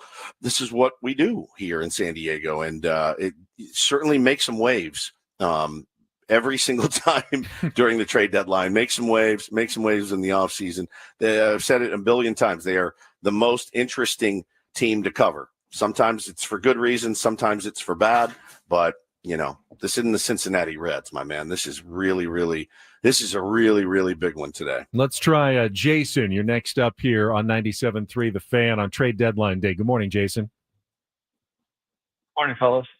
Hey, buddy. A couple things. I'll opine on the trade in just a moment. But, it's so obvious for a longtime fan that the dynamics of Major League Baseball with more teams, more wild card teams, has really changed the trade dynamic in the league. I mean, with more teams relatively in the hunt, if you will, and correspondingly fewer, sellers, the prices have just gone through the roof, where by definition, anybody that's adding right now at the deadline is overpaying. And, so that's one sort of observation. And the second thing is, I haven't watched Leo play. I wouldn't know him if I ran into him. But philosophically, I don't like how AJ uses the farm system. It just seems, I don't know what else to conclude other than the fact that, he's constantly trading away pieces and just views the farm system basically like a piggy bank to acquire major league talent. I don't know how Jackson Merrill made it through and made it to the big league club, but it's hard as a fan to see the amount of pieces that AJ has traded away over the years. And if you go around the league and put together the teams that or players, a list of players that were Padres farmhands and are excelling on other clubs, it's kind of painful to watch. And I just wish there was more of a philosophy of a combination where you're adding some pieces using the farm system, but letting some talent come up and make it to the big club. So one of your comments. It's a great call, man. It's a great call. And it's the number one thing I think we and Padres fans wrestle with the most.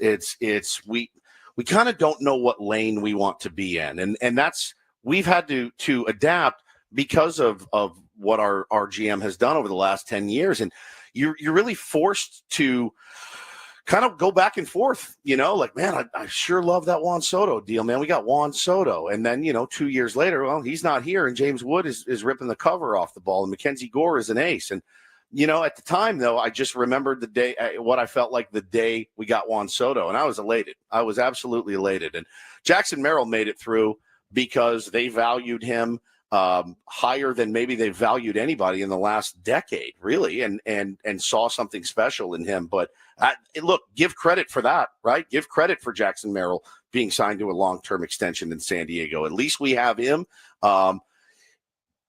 As far as prospects go, it's always a risk. It's always a risk. And trading risky prospects for proven commodities is the business model that they've decided to employ. And yes, it can absolutely be frustrating when you watch 9 former Padres in the All-Star game, the Emmanuel Clases of the world, his gambling notwithstanding. I would say, though, Woods, that you'd say, the book is out on A.J. Preller. He's willing to deal everybody in his farm system for talent now. But if you look at how he's built the Padres, the current Padres, it really is a wide variety of ways. Yeah, he has signed big-time free agents. He has also pulled off trades where he sent his farm system for a bunch of players, but he's also scouted and developed internationally. Adrian Morejon is an all-star that he signed on the international market 10 years ago. Robert Suarez is a find from Japan. He has gone, he's scoured the globe, and he is willing to add players any way that he is allowed to add players, and including drafting and developing a guy like Jackson Merrill, who is also a key part of this team, acquiring Fernando Tatis Jr. as an unheralded young minor league player before he had even played a minor league baseball game for the Chicago White Sox. There are so many different ways he has acquired talent. There really is no book on A.J. Preller. He likes players. He likes to find them. And then once he finds them, he likes to get them. And he will do any way he can to get those players onto his team when he likes them. Well, and again, too, I hate to throw certain players under the bus, but there have been, off the top of my head, 5, 6, 7 guys in the last 2 to 3 seasons that, he moved that people were really, really upset about, and you've heard nary a word about them since. Honestly, they've gotten injured. They haven't performed. It happens all the time. They've developed guys that have fallen off the map. You know what I mean? Like Eggy Rosario is a guy that was supposed to potentially make this roster this year to hit left-handed pitching. He's in like instructional leagues right now. Like it's so volatile. There is no crystal ball. It's such a ballsy. I guess I give credit for just being fearless. And, some people say fearless is when you're fearless, you're stupid sometimes, right? So listen, the only way to know if this thing works out is to get in the DeLorean and go 5 years into the future. That's really it. And nobody wants to hear that, but that's absolutely the case. Leodalis Vries, who is an A-ball player right now, could absolutely flame out. He could also turn into the next, Alex Rodriguez. And that's something that AJ Preller will have to live with. And you go from there, but it is wild. It is wild. And just because everybody's calling it a fleece, maybe today it does look like a potential fleece, but they were saying that last year about a couple of moves that AJ made, and they've worked out. So listen, nothing is guaranteed. So I'm going to be, I'm in maybe the second stage of grief right now, and I'll be moving on to the third stage of grief very shortly, which is, I believe it is. I tweeted it. Bargaining. I think that we're in the bargaining stage right now. I'm kind of still in the anger phase.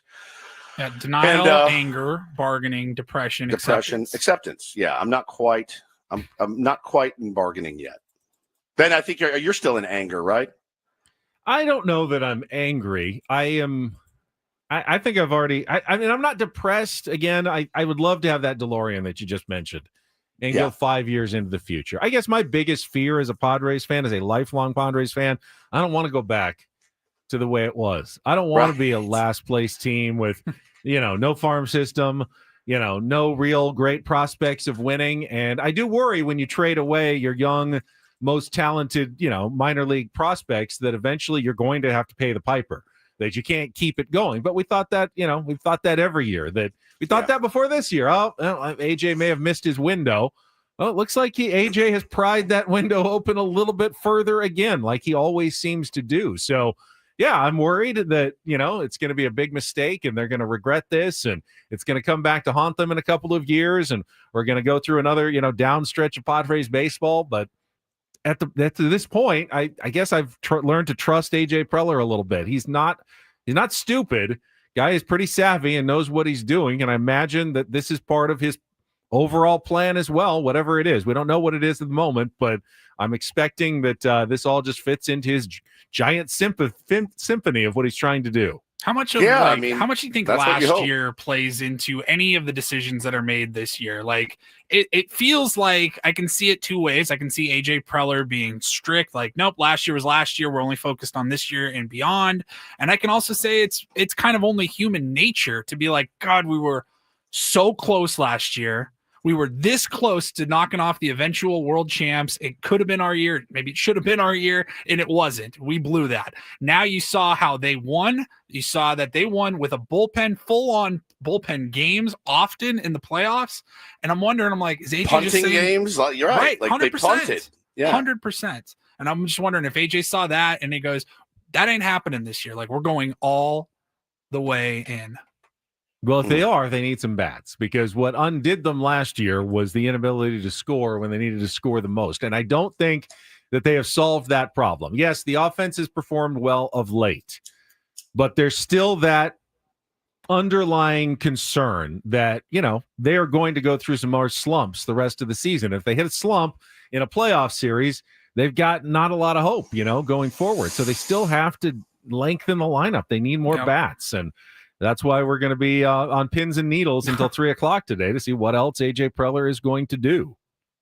I can't wait to see what the whole thing looks like at 3:00.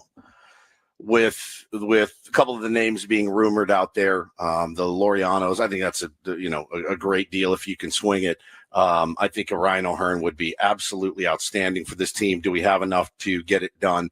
Orioles clearly aren't interested in picking up the major league ready caliber players that we have. So have we depleted our farm system so much that we can't get a deal done? I don't know. Remains to be seen. It's Ramon Laureano at the end of the day. So if you don't have enough for that, you have bigger problems. All right, coming up, in-season Sammy's going to give us some thoughts on the trade as well. Going to join us at the bottom of the hour. We'll continue to get your reaction as well. Quick timeout for traffic, and then we'll be right back with more on trade deadline day. Mason Miller, now a member of the San Diego Padres, here on San Diego's #1 sports station, 97.3 The Fan. Briefly, I want to tell you about my experience with SDFatLoss.com. It was a great way that I lost weight 2 summers ago. I lost 40 pounds in 60 days by following their doctor-developed formulas, their strategies for losing weight fast. And it all involves eating real foods that I was already kind of eating every day: chicken, steak, vegetables. I just ate them at the right times in the right portions, and I watched the weight come off fast. You can do so as well with no exercise, no injections, no prepackaged meals, none of that stuff. Simply just real, sustainable weight loss. Sign up for a free consultation by going to sdfatloss.com. Your counselor is going to explain how the program works. And if you sign up now, here before the end of August, so go today. I don't know how long it's going to last, but take advantage of the huge summer sale and get 20% off their lowest prices of the year right now, and then start anytime here the rest of the summer when you're ready to get that weight loss going, up to 10 to 20% of your body weight in 60 days, up to a pound of fat per day with sdfatloss.com. That's sdfatloss.com. Results may vary.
Hey players, things are about to get real here in San Diego. Introducing the all-new Jamul Casino Resort. With a 200-room hotel tower, exciting new eats and drinks, plenty of new places to play, and a luxe spa and salon. Hello, rooftop pool and deck.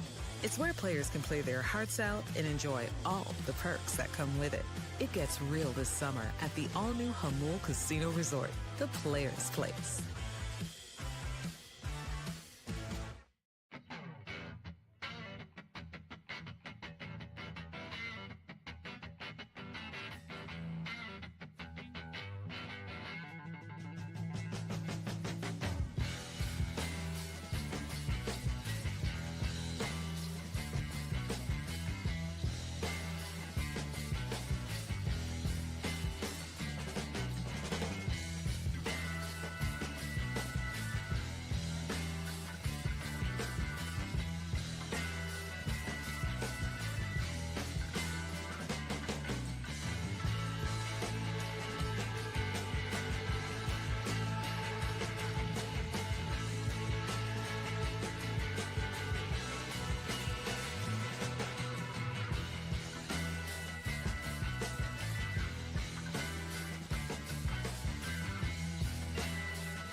Kind of mixed vibrations this morning here on 97.3 The Fan. This hour of Ben and Woods is brought to you by Frozen Ropes. There's never an off season for baseball or softball. I do know that the narrative, at least, about the San Diego Padres, Woods, going into this season was that AJ has depleted his farm system so much that there's no way he can really pull off another giant trade at the deadline. Yet here we are on trade deadline day, and arguably the biggest trade and the biggest name to move is once again going to the San Diego Padres. Yeah.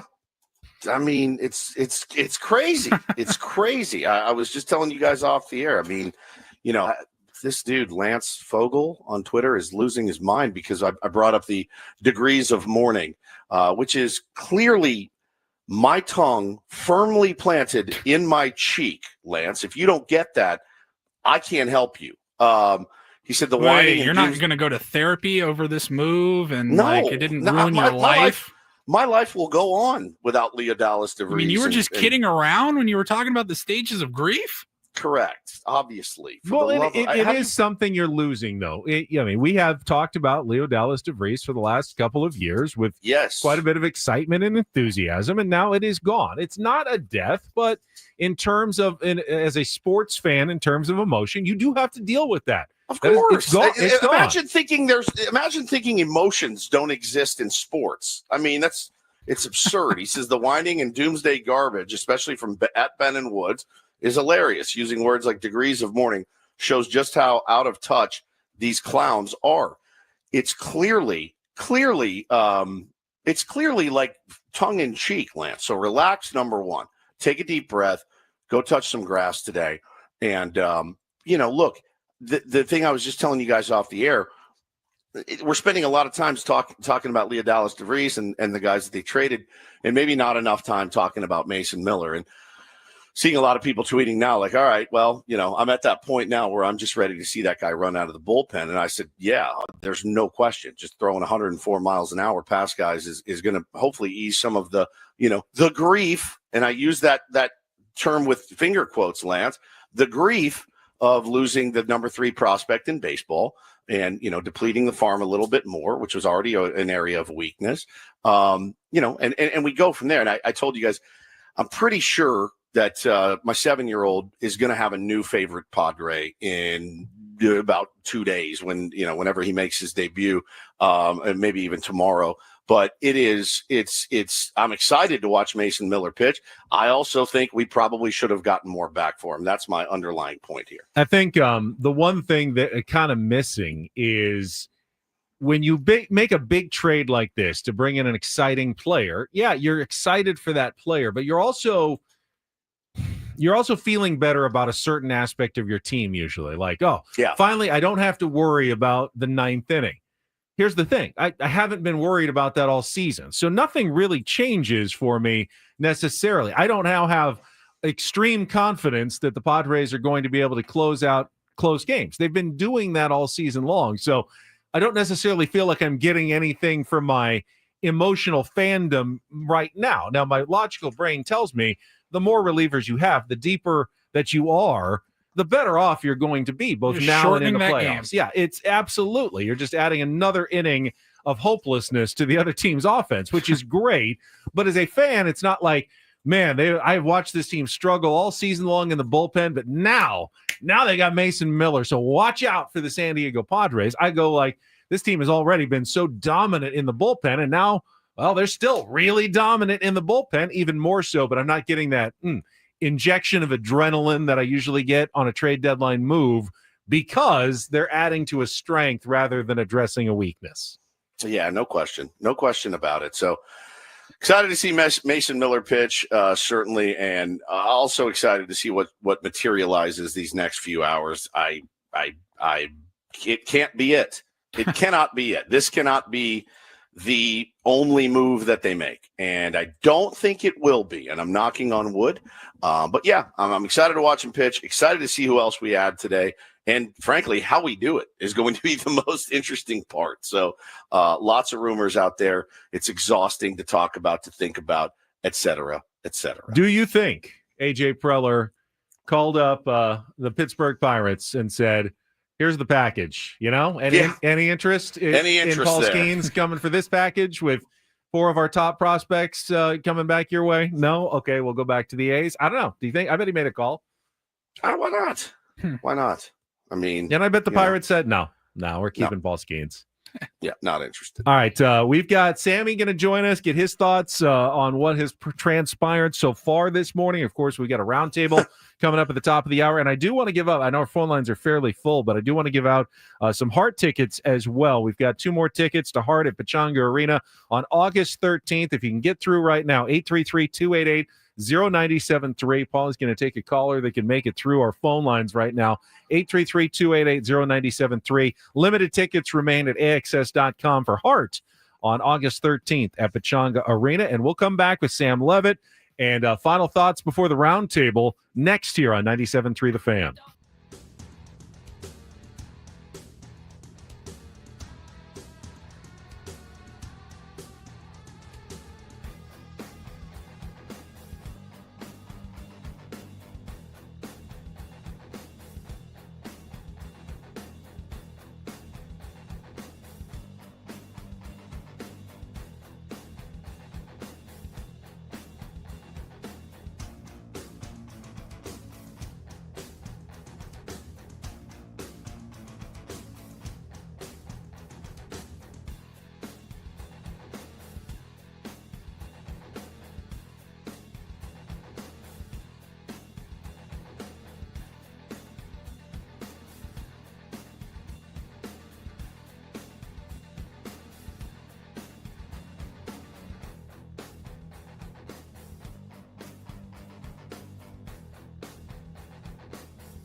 Hey players, things are about to get real here in San Diego.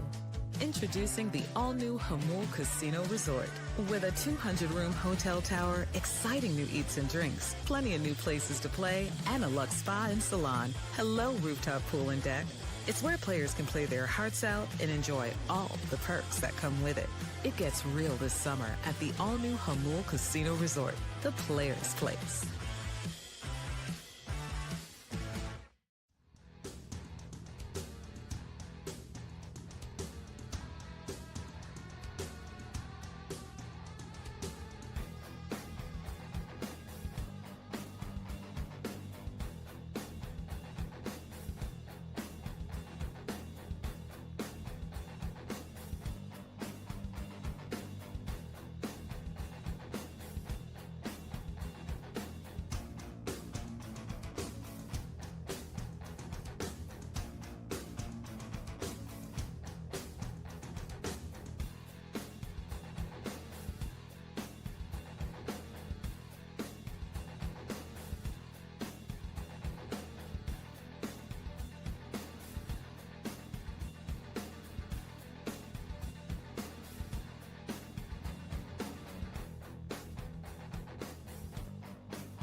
Some guy named Aiden. He's a Yankees fan. He's got... what happened? No, I just saw this tweet. Yankees fan named Aiden. Got retweeted into my feed. It has 2 likes, but I thought it was very telling because it's a perspective from outside of Padres fandom. Woods, he says, I envy Padres fans having a GM who is not only willing to move prospects for immediate help, but also has the ability to build prospect value to be able to do this every year. That's from a non-Padres fan.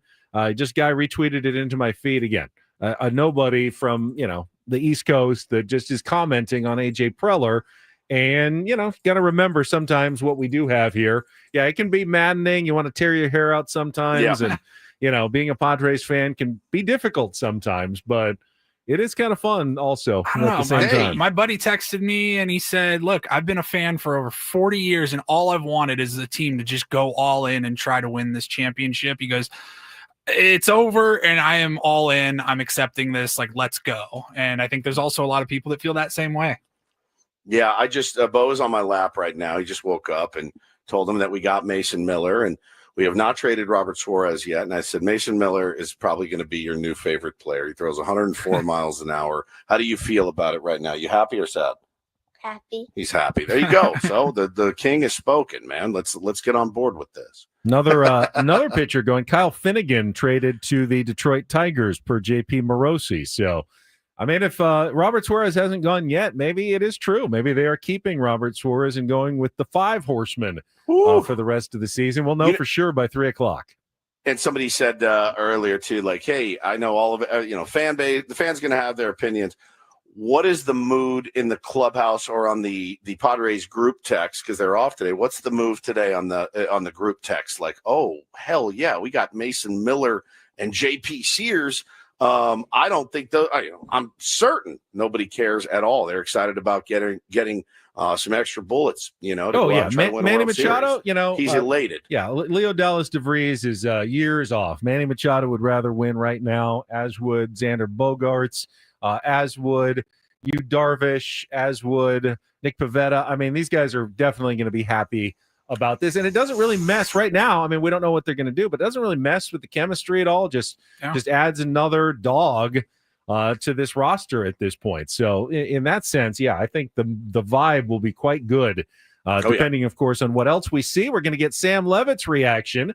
In-season Sammy's going to join us here coming up after our last check of traffic on 97.3 The Fan. 5-5, get Ross Traffic Center, protecting San Diego after accidents or injury. Here's Kelly Danick. Morning drive winding down with a few problems here, guys. Still clearing an accident northbound 5 before Genesee. That's over to the right shoulder. Also, southbound 15's got a collision right at the eastbound 8 connector ramp. It's kind of a tricky spot. Not showing if any lanes are blocked. Westbound King Freeway, right at the northbound 805, there is a stalled vehicle partially in the left lane. And Hamishaw Boulevard, right at the 94, collision involving a couple vehicles does not appear to be blocking any lanes. I'm Kelly Danick with Ben and Wood, San Diego's #1 sports station, 97.3 The Fan. Real quick, I just saw ESPN just pushed out their grades for this trade, and after the full details, the A's get an A, and I think that makes a little bit of sense. And then the Padres got a D+. Ooh, D+ from Bradford Doolittle and David Schoenfield of ESPN. D+. I'm very familiar with the D+. Let me tell you, a D+ is passing. It passes. I passed. You passed. You were getting an A, though. You were getting an A. I was, but now I got 2 A's. I got J.P. Sears and Mason Miller, and those are my 2 A's that I got. Hi, buddy. All right, let's check in with Sam Levitt. I know the old expression where Sam goes, the champagne flows. We're still waiting for it, but it looks like they're going to take another shot at it here. Sam, maybe this is the year the champagne will flow at Petco Park. More like the Miller Lite, Sammy. That's right. And I will say Mason Miller's got a pretty fascinating story, a really cool story as far as like his journey to finding out he was a diabetic. And I'm going to post an interview I did with him last year when the A's were in town, because I think it would be good for Padres fans to get to know him a little bit. Look, I already on social media made a whole video and gave my very logical takes about the price being very high and maybe they to a starter, and it's a very high price to pay, but if nothing else happens today, you've got an amazing bullpen for the postseason. Let me think about it this way, because I was just thinking about this before I called in. Why are we surprised? I mean, this is AJ Preller, right? This is what he does. He builds up a system, but he is never afraid to trade even his biggest of prospects and to go all in. I mean, there's a long, long track record of AJ Preller doing things exactly like this. And quite frankly, the more I think about it, does it really hurt to lose a prospect like Leo Vries? Of course. It's a huge, huge price to pay. And Braden Nett, who was your top pitching prospect, and the other two as well. A huge, huge price to pay for somebody right now who is a reliever and a middle-of-the-road starting pitcher, no matter how much control they have left. However, we shouldn't be surprised. And Manny Machado is not getting any younger. And Fernando Tatis Jr. is in his prime. And Xander Bogaerts isn't getting any younger. And you've got Michael King right now, hopefully coming back. You've got Yu Darvish all of a sudden looking better right here, right now. I don't think we should be surprised. This team likes to go for it. AJ Preller loves to go for it. And this is a team ready to win right here, right now. And you know what? It's hard to blame them for that. I get it. I get frustration out there with another group of big-time prospects moving on. But this team is here to win right here, right now. And you know what? From that perspective, you know what? You can convince me by the end of the day, if they do nothing else, that rolling with this bullpen into October gives them a very, very unique advantage. So the more I think about it, while it hurts to lose all those guys, you know, there is a side of me that does not blame AJ Preller and the San Diego Padres for viewing this is their window, and they've got a real shot again this year. They're still not perfect. I would still be shocked if there's no upgrade offensively one way or another. But the time is right here, right now, and based on the track record of AJ, I really don't think we should be all that surprised. Yeah, I mean, surprised is probably the wrong word for me to use. I think, Sammy, when you saw the return go back to the A's, you thought to yourself, okay, well, I mean, we addressed something we really didn't need all that much. We also know that there's still hours left to go in the deadline, and we don't know what the complete deal is going to look, or the complete package overall, what the roster is going to look like come 3:00 today. But I think I was a little bit shocked that it wasn't a bat. Like JP Sears actually surprised me more than Mason Miller, right? Well, I would have thought for Leo, I'm getting a bat. Right. And I think that's the part. And let me be a little bit more logical now. Okay. Back to my original thoughts, just like yours. I do think it's pretty shocking that if you were going to move Leo Vries at this deadline in particular, based on your needs, that wouldn't come in the form of a big time bat. Like if the rumors were true about the Padres, putting Vries on the table for a Jarren Duran, while you may not want Duran as the ideal offensive piece, at least you could sell it as, hey, we got the bat we needed for this year, whether he's the perfect bat, has enough pop, and he's under control, and we can keep him, and we have an amazing outfield for at least a few years here. Look, Woodsy, I'm with you.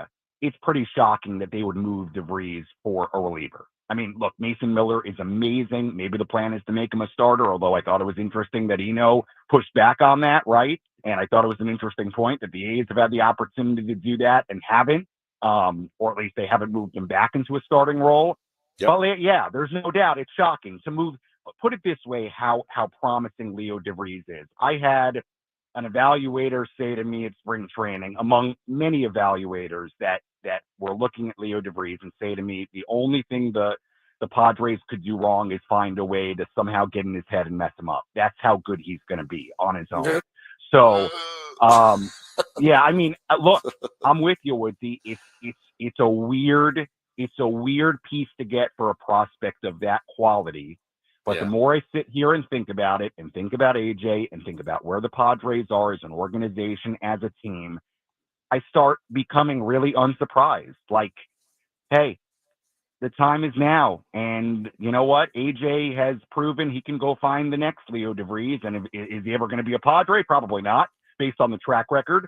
But it feels to me like this is another move where the Padres and AJ say the time is right here, right now. And look, I think it's impossible to grade this deadline until 3 p.m. I mean, we've got to see what else happens here, right? No doubt. You could convince me multiple ways right now that they do nothing and they keep Cecil Suarez. You could also convince me that, hey, getting Miller gives them the ability now to move Suarez and use it to go get some kind of bat, right? That would make a lot of sense too. So I really don't want to put the full grade on their deadline until 3 p.m. today, and we see what else they do. But the more I sit here and really digest it, while it's a huge price and people around the industry are going to give them grades like a D+ because of the package they gave up for a reliever and a middle of the road starter, no matter how good the reliever is, I don't think much of the industry lives in AJ Preller's world. And AJ's world is a little bit different than everybody else's, it seems, and it seemed like that for a long time. And the more I sit here and think about it, I'm not shocked anymore by the fact that he said, we've got a team good enough to win now. We've got core players here right now in their prime, and we got to go. The deal is officially official, announced by the San Diego Padres. Not that every reporter in baseball was going to be wrong, but it's just as reported. Mason Miller, JP Sears for Leodalis, Vries, Henry Baez, Braden Nett, and Eduardo Nunez. Since we don't know if they're keeping Suarez, Sammy, and I'll throw this out to you as well, and Woods, Paul, if they do keep Robert Suarez, who's your closer going forward for the rest of this season? Is it Miller, or does it remain Suarez and Miller becomes a Uber setup guy for the rest of the year, and Adam moves into like the 7th inning, who was already the Uber setup guy, and Morejon, who's probably the best reliever in baseball, becomes your 6th inning guy? My goodness gracious. Morejon pitches the 3rd, Adam pitches the 4th, and Jeremiah Estrada, who hasn't given up a run in a month and a half, he's a mop-up duty now. I mean, how do you deploy these guys? I would think Miller's probably your closer, right? I mean, he's that good. He's that high octane. Now, I wouldn't be shocked if somebody like Mike Schilt doesn't want to rock the boat. We know how he feels about his guys. I do think this. I think logically it should probably be Miller. However, it's kind of a hard conversation to have with Robert Suarez when he hasn't done anything necessarily wrong to move him out of that spot. And you don't know if Robert's going to be here beyond next year, beyond this year anyway. Right. I would think there would be a possibility, knowing Mike Schilt and knowing how this clubhouse typically operates, that for now you keep Suarez in that closer spot, not to rock the boat more than you have to. I think you do, because play it out in your head. You take Robert Suarez out of the closer spot. I mean, I don't know how he reacts, but the guy who's probably going to opt out, looking for a big money contract this offseason, he's an all-star, and all of a sudden you demote him down the stretch. I'd be a little ticked if I was Robert Suarez, if that was the case, if I was demoted out of that. Now, he may not me. I'm a team player. I just want to win a World Series. Fair enough. Fair enough. But I think if you're Mason Miller and you got 4 years of control, you probably come in expecting you're setting up for Robert Suarez, not the other way around. But that's just, and I think, you know what, you look for Mason Miller for the lanes, right-handed lanes, wherever they may be. So I think Robert Suarez probably does stay the closer if he's still on this team at 3:00. Yeah, I mean, look, the possibility of them keeping these 5 guys, okay, and we're going to have to come up with a new nickname if Robert Suarez is still on this team come 3 p.m. It can't be the 4 Horsemen anymore. I don't know what it's going to be, something with 5 in it. Look, there's no doubt, whatever they are or aren't rotation-wise and offensively, they are going to have a massive, massive advantage over other teams come the rest of the season and come October. I mean, we have seen, the Dodgers were a great example of it last year. Teams ride their bullpens to the finish line, and there's no doubt they are built to do that. So, yeah, I mean, from a bullpen standpoint, guys, I forget everything else. Yeah, I mean, they have got such a unique advantage to deploy these guys as early as the 5th inning, and with off days built in to the postseason. Yeah, I mean, maybe that's the strategy here from AJ is I don't care about the prospects. I'm going to build one more piece in my super bullpen, and I think we can figure it out. Of course, we don't know what's going to happen the rest of the day, but you can see the vision, I think, of what they want to do. And there's no doubt the bullpen's going to be pretty darn good. The rest of it, if they don't get any help, there's going to be question marks. But the bullpen, those 5, that's something you can live with for sure. Sammy, and hey, if Bo Woods is happy, I'm happy. Sammy, enjoy the day off. I've seen Fab 5 in the chat. You can kind of Steve Fisher would have to give permission for that. I've seen Filthy 5, Fryer 5. 5-finger death punch, which I really like. That's a band. That's not bad at all. Sammy, enjoy your day off. That is it for us. Woods, that's it for you, too. Back to vacation for the next 20 hours, and we'll talk to you tomorrow morning. I will. Enjoy the roundtable, guys. Heading over to the roundtable. We will continue this discussion unabated for the next 60 minutes as well with Tony Gwynn Jr., Chris Ello, Matt Scraby, Braden Soprenet. Don't go away. It continues next year on 97.3 The Fan.